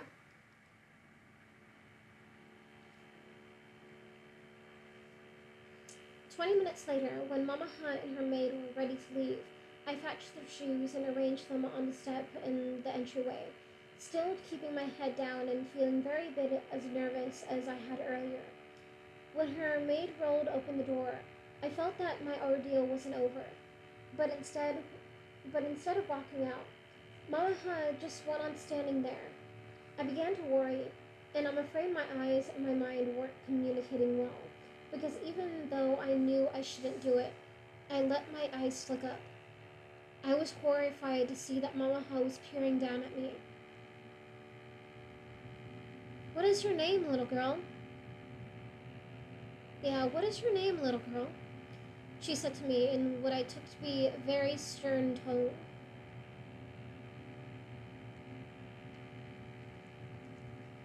"Yeah, what is your name, little girl?" "Yeah," she said in what I took to be a very stern tone. I told her that my name was Chio. "Stand up a moment, Chio. I'd like to have a look at you." I rose to my feet as she'd asked, but if it had been possible to make my face shrivel up and disappear, just like slurping down a noodle, I'm sure I would have done it. Come on, come now. I want to have a look at you," she said. "Here you are acting like you're counting the toes on your feet." "Yeah, here you are acting like you're counting the toes on your feet." I raised my head, though not my eyes, and then Mama Ha let out a long sigh and ordered me to look up at her. "What unusual eyes," she said. "I thought I might have imagined it. What color would you call them, Tatsumi?" "Tatsumi? What color would you call them, Tatsumi?" "Tatsumi?" Sorry, I'm like, which one should I say? Which one should I say?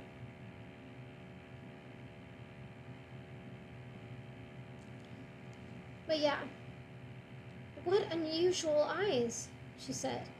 "I thought I might have imagined it. What color would you call them, Tatsumi?"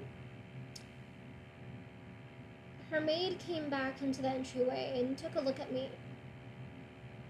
"Blue-gray, ma'am," she replied. "That's just what I would have said. Now, how many girls in Gion do you think have eyes like that?" I don't know if Mama Ha was speaking to me or Tatsumi, but neither of us answered. She was looking at me with a peculiar expression, concentrating on something. Hold on.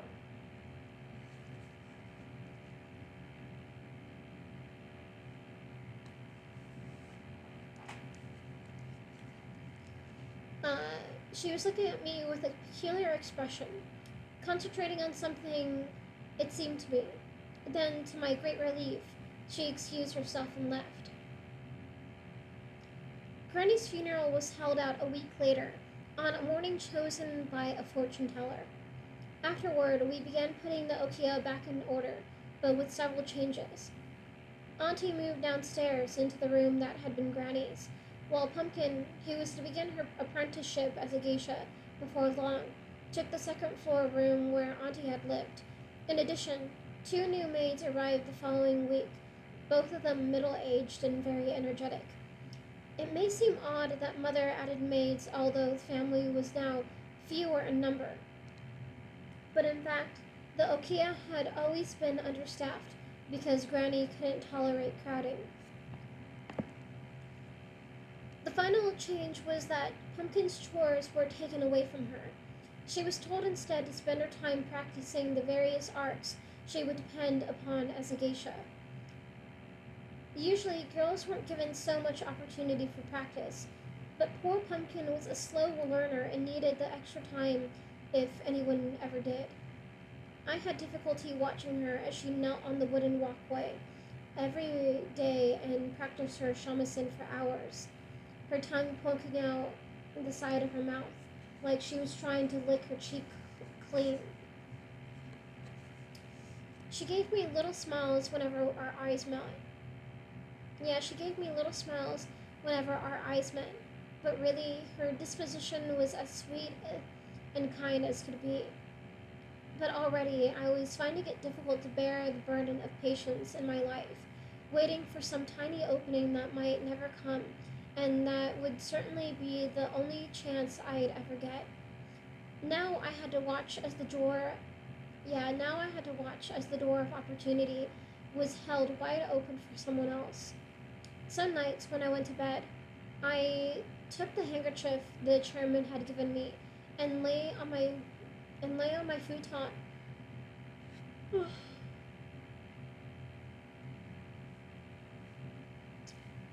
And lay on my futon, smelling its rich talc scent.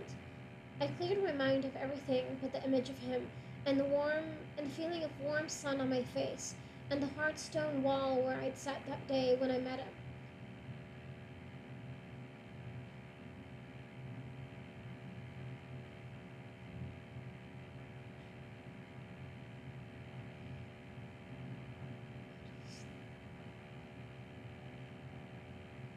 Hold on, let me try and figure out how to say this word because I do not know how to say it.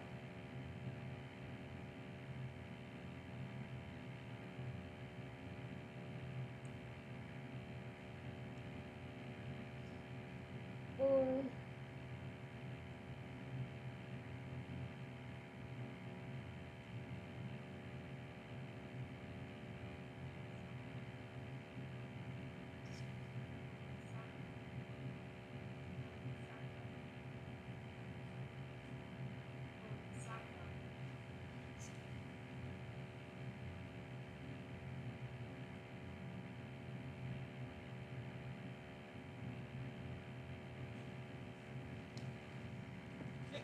okay. Uh, yeah. Uh, I cleared my mind of everything but the image of him and the feeling of warm sun on my face and the hard stone wall where I'd sat when I met him. He was my bodhisattva. With 1,000 arms, he would help me. I couldn't imagine how his help would have come to me, but I prayed that it would.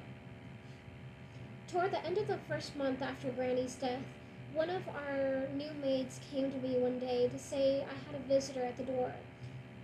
It was an unreasonably hot October afternoon, and my whole body was damp with perspiration from using her old hand-operated vacuum to clean the tatami mats upstairs in Pumpkin's new room, which had only recently been Auntie's room. Pumpkin was in the habit of sneaking rice crackers upstairs, so the tatami needed to be cleaned frequently. I mopped myself a wet towel as quickly as I could and rushed down to find a young woman in the entryway, dressed in a kimono like a maid's. I got to my knees and bowed to her. Only when I looked at her a second time did I recognize her as the maid who had accompanied Mama Hut to our Kia a few weeks earlier. I was very sorry to see her there. I felt certain I was in trouble, but when she gestured for me to step down into the entryway, I slipped my feet into my shoes and followed her out to the street.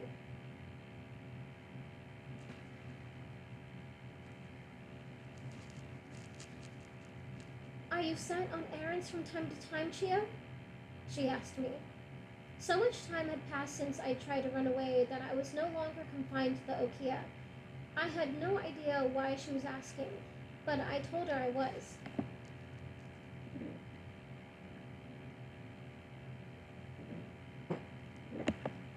Good, she said. Arrange yourself to be sent out tomorrow afternoon at 3 o'clock and meet me at the little bridge that arches over the Shirakawa stream. Yes, ma'am, I said. But may I ask why? You'll find out tomorrow, won't you? She answered, with a little crinkle of her nose that made me wonder if she was teasing me.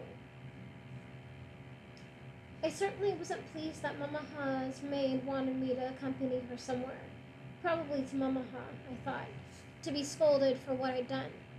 But just the same, the following day I'd talked Pumpkin into sending me on an errand that really didn't need to be run. She was worried about getting into trouble, until I promised to find a way of repaying her. So at 3 o'clock, she called to me from the courtyard. Chio-chan, or Chio-san, could you please go in and buy me some new shamisen strings and a few kabuki magazines. She had been in, she had been instructed to read kabuki magazines for the sake of her education. Then I heard her say in an even louder voice, "Is that all right, Auntie?" But Auntie didn't answer, for she was upstairs taking a nap. I left the Okia and, and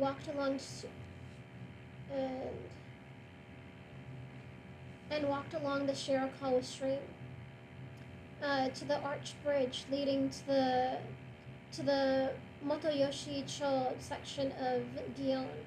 With the weather so warm and lovely, quite a number of men in Geisha were strolling along, admiring the weeping cherry trees whose tendrils drooped onto the surface of the water. While I waited near the bridge, while I waited near the bridge, I watched a group of foreign tourists who had come to see the famous Gion district. They weren't the only foreigners I had ever seen in Kyoto, but they certainly looked peculiar to me. The big-nosed women with their long dresses and their brightly colored hair. The men were so tall and confident, with heels that clicked on the pavement. One of the men pointed at me and said something in a foreign language, and they all turned to have a look. I felt so embarrassed I pretended to find something on the ground so I could crouch down and hide myself. Finally, Mamaha's maid came, and just as I'd feared, she'd led me over the bridge and along the stream to the very same doorway where Hatsumomo and Corinne had handed me the kimono and sent me up the stairs. It seemed terribly unfair to me that this same incident was about to cause still more trouble for me, and after so much time had passed. But when the maid rolled open the door for me, I climbed up into the gray light of the stairway. At the top, we both stepped out of our shoes and went into the apartment. "She was here, ma'am," she cried. Then I heard Mamaha call from the back room. "All right, thank you, Tatsumi." The young woman led me to a table by an open window, where I knelt on one of the cushions and tried not to look nervous. Very shortly, another maid came out with a cup of tea for me, because as it turned out, Mama had not one maid, but two. I certainly wasn't expecting to be served tea, and in fact, nothing like this had happened to me since dinner at Mr. Tanaka's house years earlier. I bowed to thank her and took a few sips, so as not to seem rude.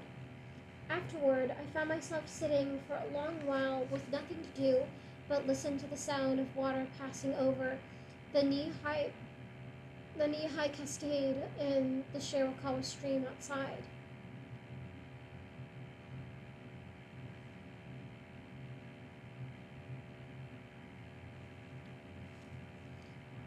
Mamaha's apartment wasn't large, but it was an extremely hold on.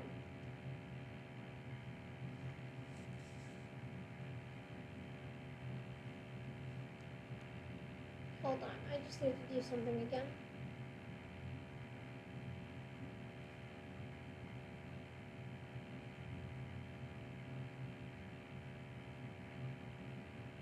There we go. Yeah, Mamaha's apartment wasn't large, but it wasn't extremely elegant.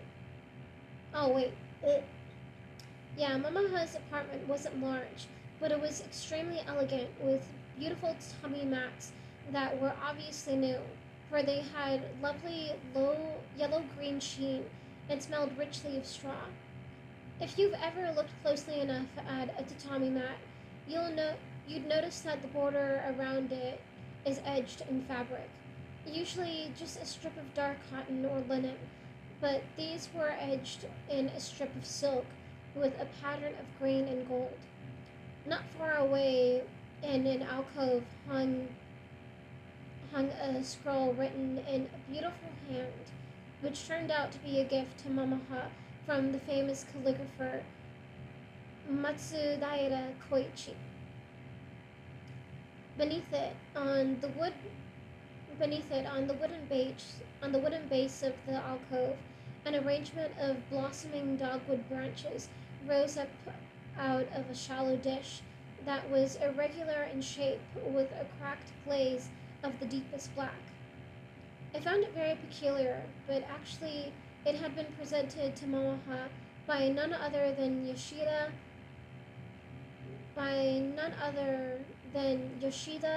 Sakuhei, the great master of the Setoguro style of ceramics. He became a living national treasure in the years after World War II. At last, Mamaha came out of the back room, dressed exquisitely in a cream kimono with a water design at the hem.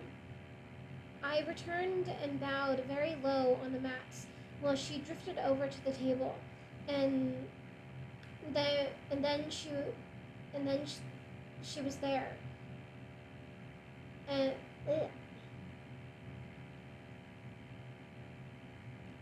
yeah, I turned and bowed very low on the mats while she drifted over to the table. And when she was there, she arranged herself on her knees opposite me and took a sip of tea the maid served to her, and then said this. Now, Chio, isn't it? Why don't you tell me how you managed to get out of your Okia this afternoon? I'm sure Mrs. Nita doesn't like it when her maids attend to personal business in the middle of the day. I certainly hadn't expected this sort of question. In fact, I couldn't think of anything at all to say, even though I knew it would be rude not to respond. Mamaha just sipped at her tea and looked at me with a benign expression on her perfect oval face. Finally, she said, "You think I'm trying to scold you, but I'm only interested to know if you've gotten yourself into trouble by coming here." I was very relieved to hear her say this. "No, ma'am," I said. "I'm supposed to be on an errand fetching kabuki magazines and shamisen strings." "Oh, well, I've got plenty of those," she said, and then called her maid over and told her to fetch some and put them on the table before me. "When you go back to Yokia, take them with you, and no one will wonder where you've been. Now tell me something. When I came to Yokia to pay my respects, I saw another girl your age." "That must have been Pumpkin, with the very round face?" Mamaha asked why I called her Pumpkin, and when I explained, she gave a laugh. "This Pumpkin girl," Mamaha said. "How do she and Hatsumomo get along?" "Well, ma'am," I said, "I suppose Hatsumomo pays her no more attention than she would a leaf that has fluttered into the courtyard." "How very poetic. A leaf that has fluttered into the courtyard. Is that the way Hatsumomo treats you as well?" I opened my mouth to speak, but the truth is, I wasn't sure what to say. I knew very little about Mamaha, and it would be improper to speak ill of Hatsumomo to someone outside the Yokia. Mamaha seemed to sense what I was thinking, for she said to me,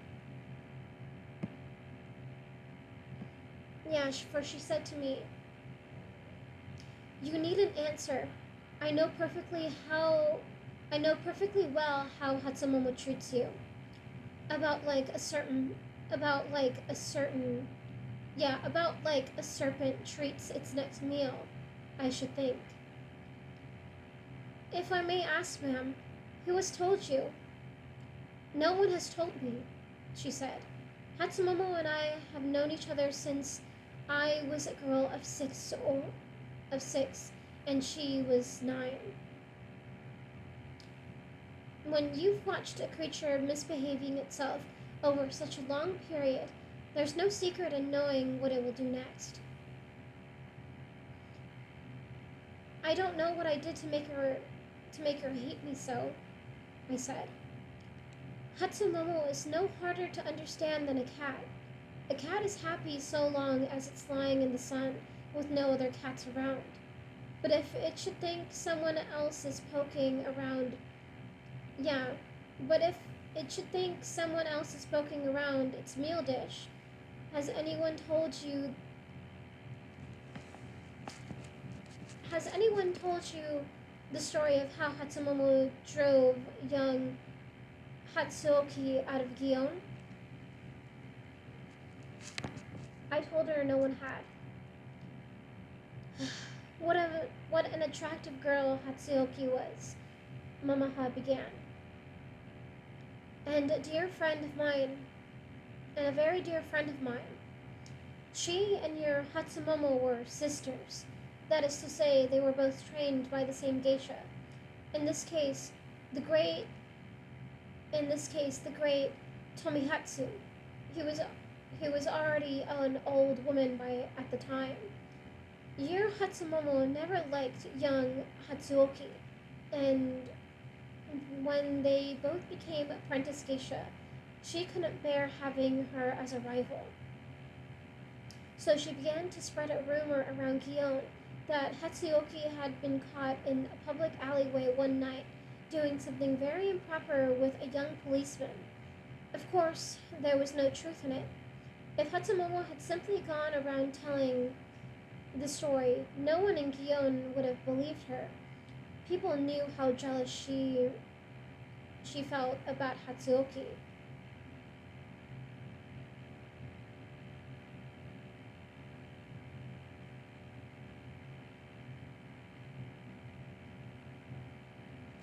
Yeah, if Hatsumomo had simply gone around telling the story, no one in Gion would have believed her.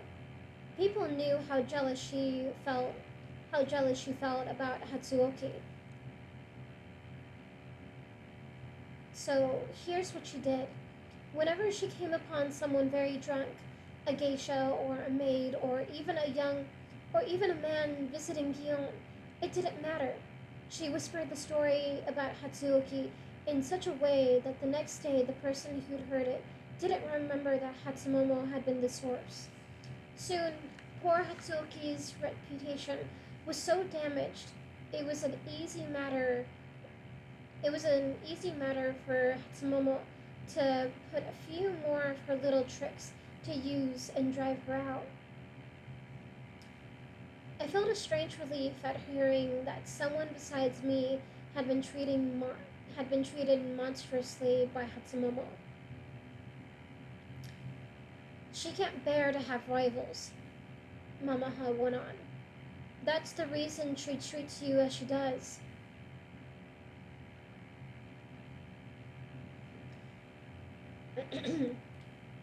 Hatsumomo doesn't see me as a rival, ma'am, I said.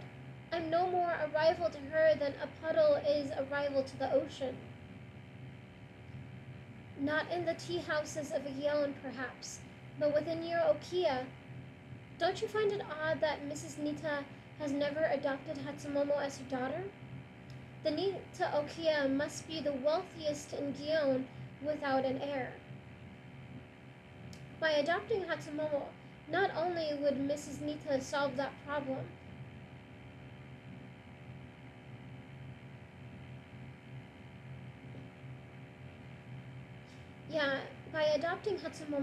not only would Mrs. Nita solve that problem, but all of Hatsumomo's earnings would then be kept by the Okiya, without a single sen of it paid out to Hatsumomo herself. And Hatsumomo is a very successful geisha.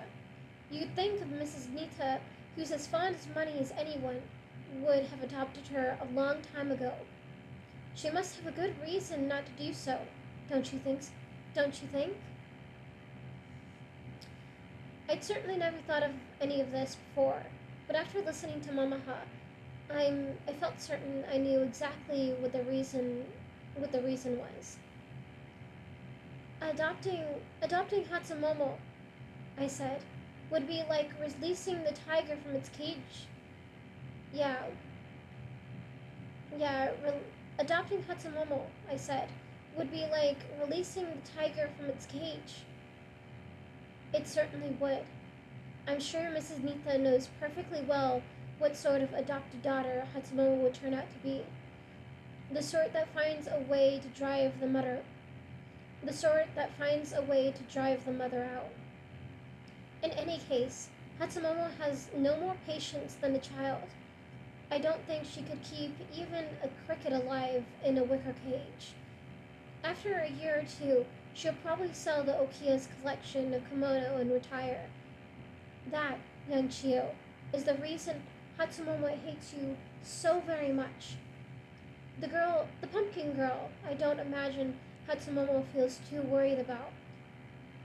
Yeah, the pumpkin girl, I don't imagine Hatsumomo feels too worried about Mrs.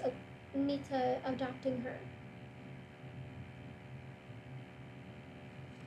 Mama Hassan, I said, I'm sure you recall the kimono of yours that was ruined. You're going to tell me you're the girl who put ink on it. Well, yes, ma'am.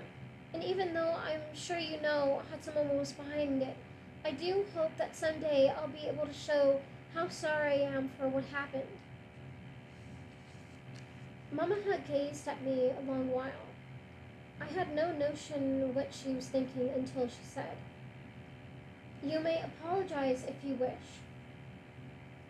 I backed away from the table and bowed low to the mats, but before I had a chance to say anything at all, Mama interrupted me.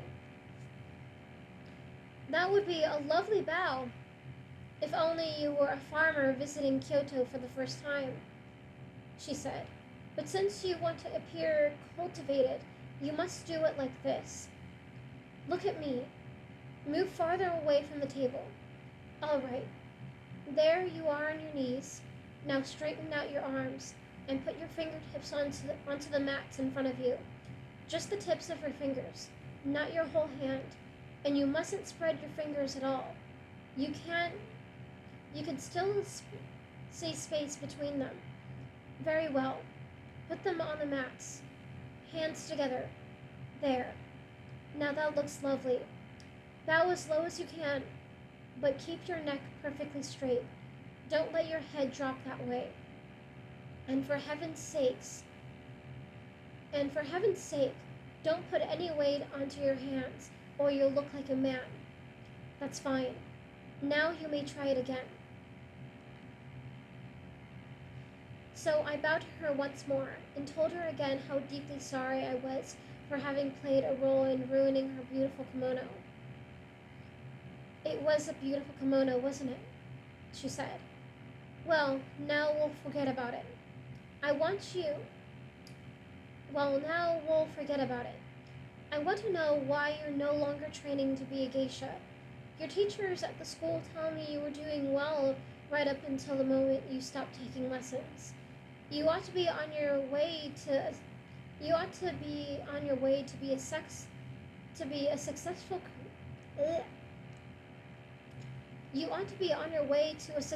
career in Guion. Why would Mrs. Nita stop your training?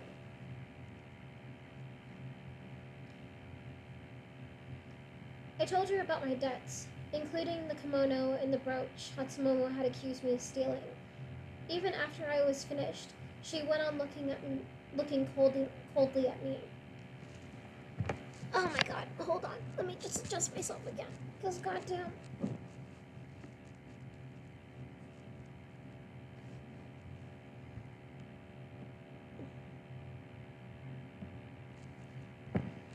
Oh my god. Almost done, not almost done, but I'm almost done.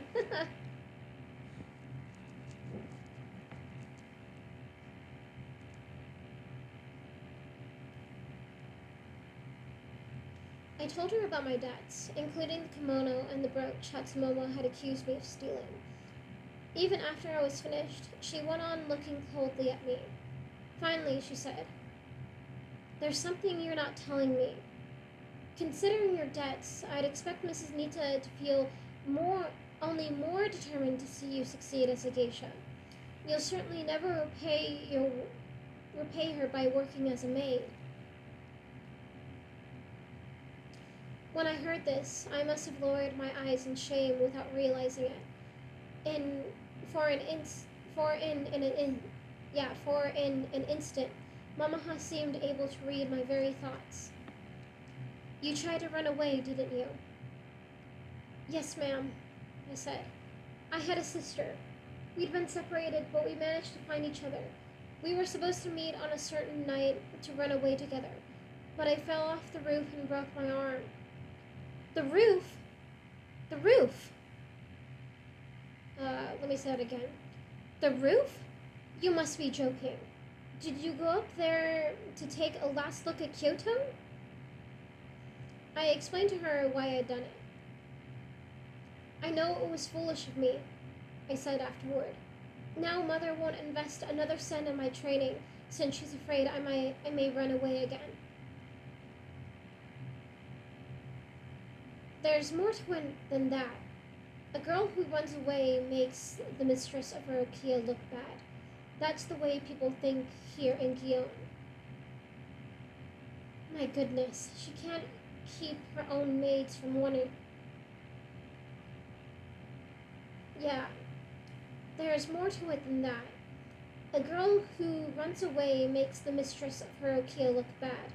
That's the way people think here in Guillaume. My goodness, she can't even keep her own maids from running away. That sort of thing. But what will you do with yourself now, Chio? You don't look to me like a girl who wants to live her life as a maid. Oh, ma'am, I'd give anything to undo my mistakes, I said. It's been more than 2 years now. I've waited so patiently in hopes that some opportunity might come along.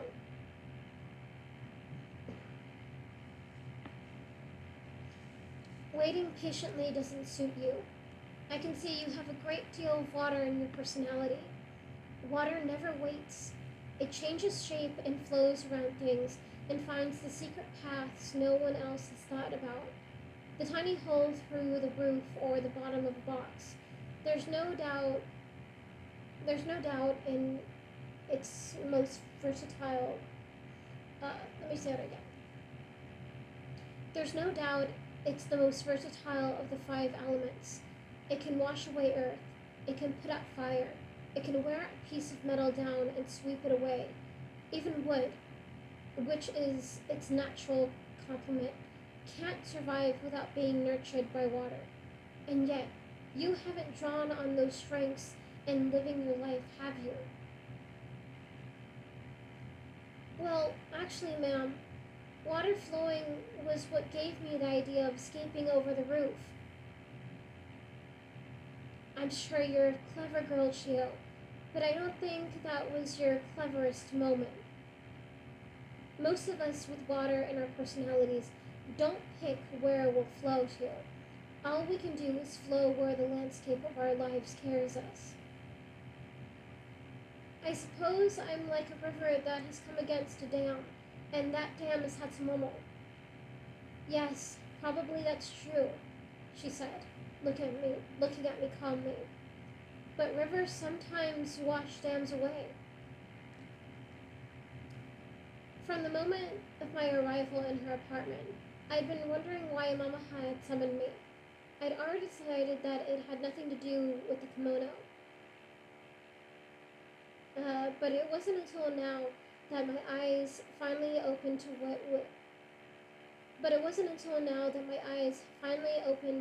what had been right before me all along. Mama must have made up her mind to use me in seeking her revenge on Hatsumomo. It was obvious to me they were rivals. Why else would Hatsumomo have destroyed Mamaha's kimono 2 years earlier? No doubt Mamaha had been waiting for just the right moment, and now it seemed she'd found it. She was going to use me in the role of a weed that chokes out other plants in the garden. She wasn't simply looking for revenge. unless I was mistaken. She wanted to be rid of Hatsumomo completely. In any case, Mamaha went on, nothing will change until Mrs. Nita lets you resume your trading. I don't have much hope, I said, of ever persuading her. Don't worry, just don't worry just now about persuading her. Worry about finding the proper time to do it.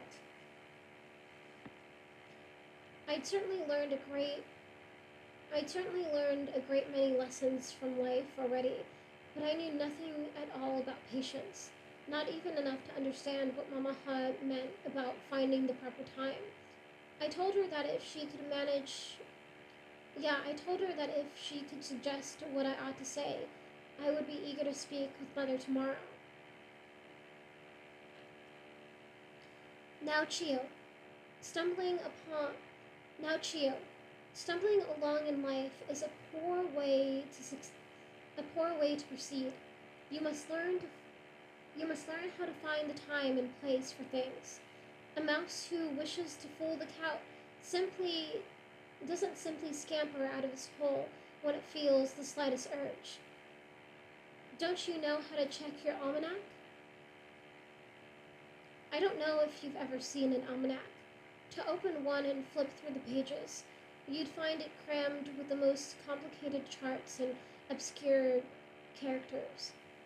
Geisha are a very superstitious lot, as I've said, as I've said. Auntie and mother and even the cook and the maids scarcely made a decision as simple as buying a new pair of shoes without consulting an almanac.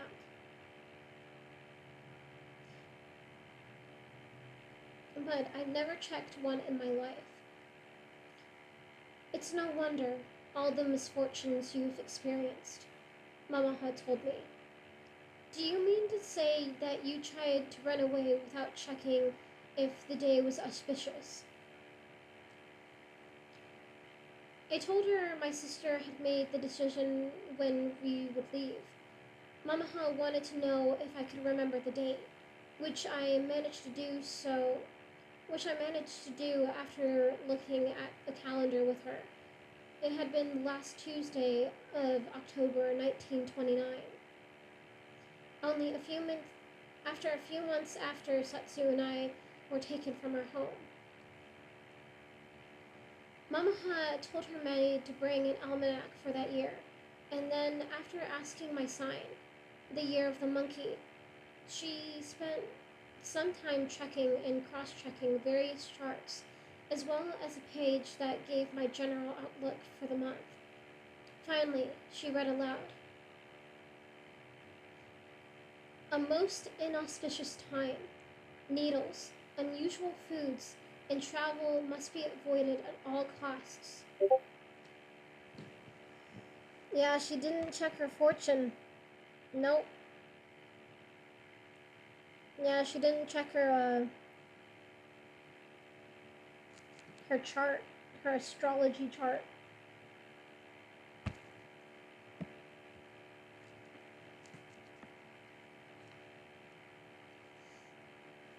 Yeah. A most inauspicious time. Needles, unusual foods, and travel must be avoided at all costs. Here she stopped to look up at me. Do you hear that? Travel. After that, it goes on to say that you must avoid the following things.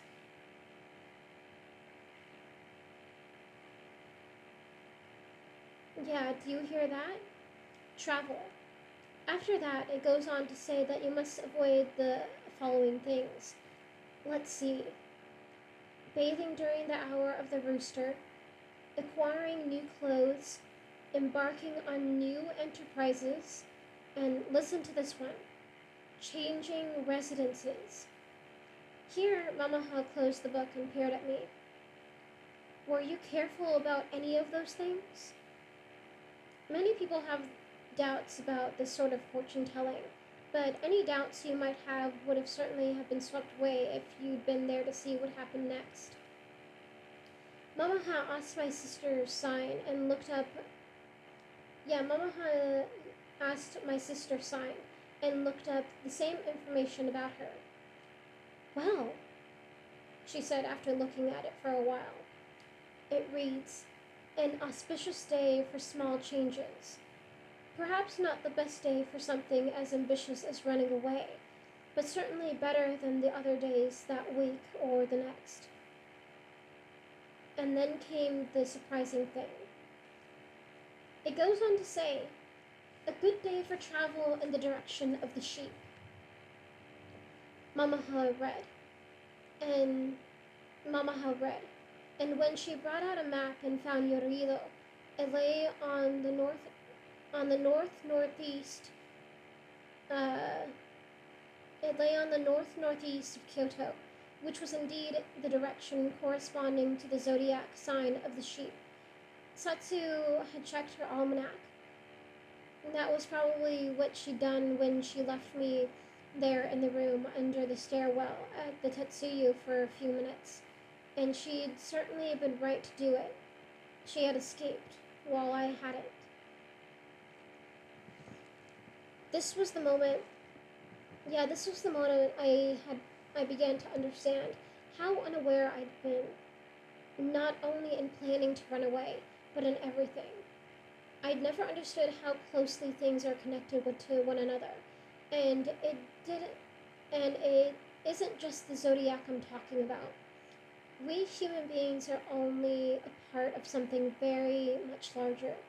When we walk along, we may crush a beetle or simply cause a change in the air so that a fly ends up where it might never have gone otherwise. And if we think of the same example but with ourselves as the roles of the insect, the larger universe in the role we've just played, it's perfectly clear that we're affected every day by forces over which we have no control. Then the poor beetle has over our gigantic foot as it descends upon it. What are we to do? We must do whatever methods we can to understand the movement of the universe around us and time our actions so that we are not fighting the currents, but moving with them. Mamaha took up my almanac again, and this time selected several dates over the following weeks that would be auspicious for significant change. I asked whether I should try and speak with Mother on one of the dates, and exactly what I should say.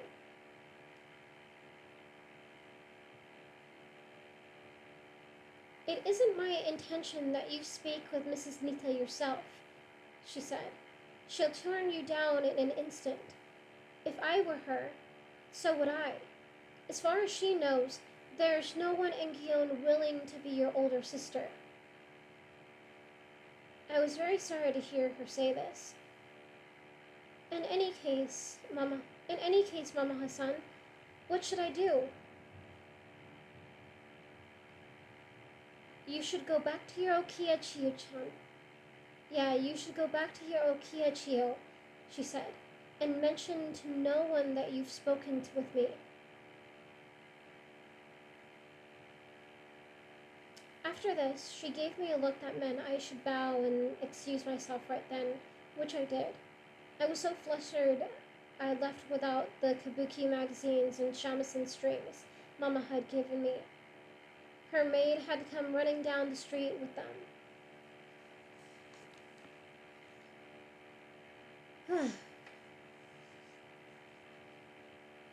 And that is the end of that chapter.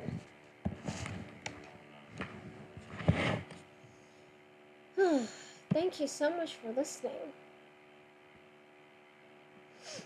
I will see you in the next video.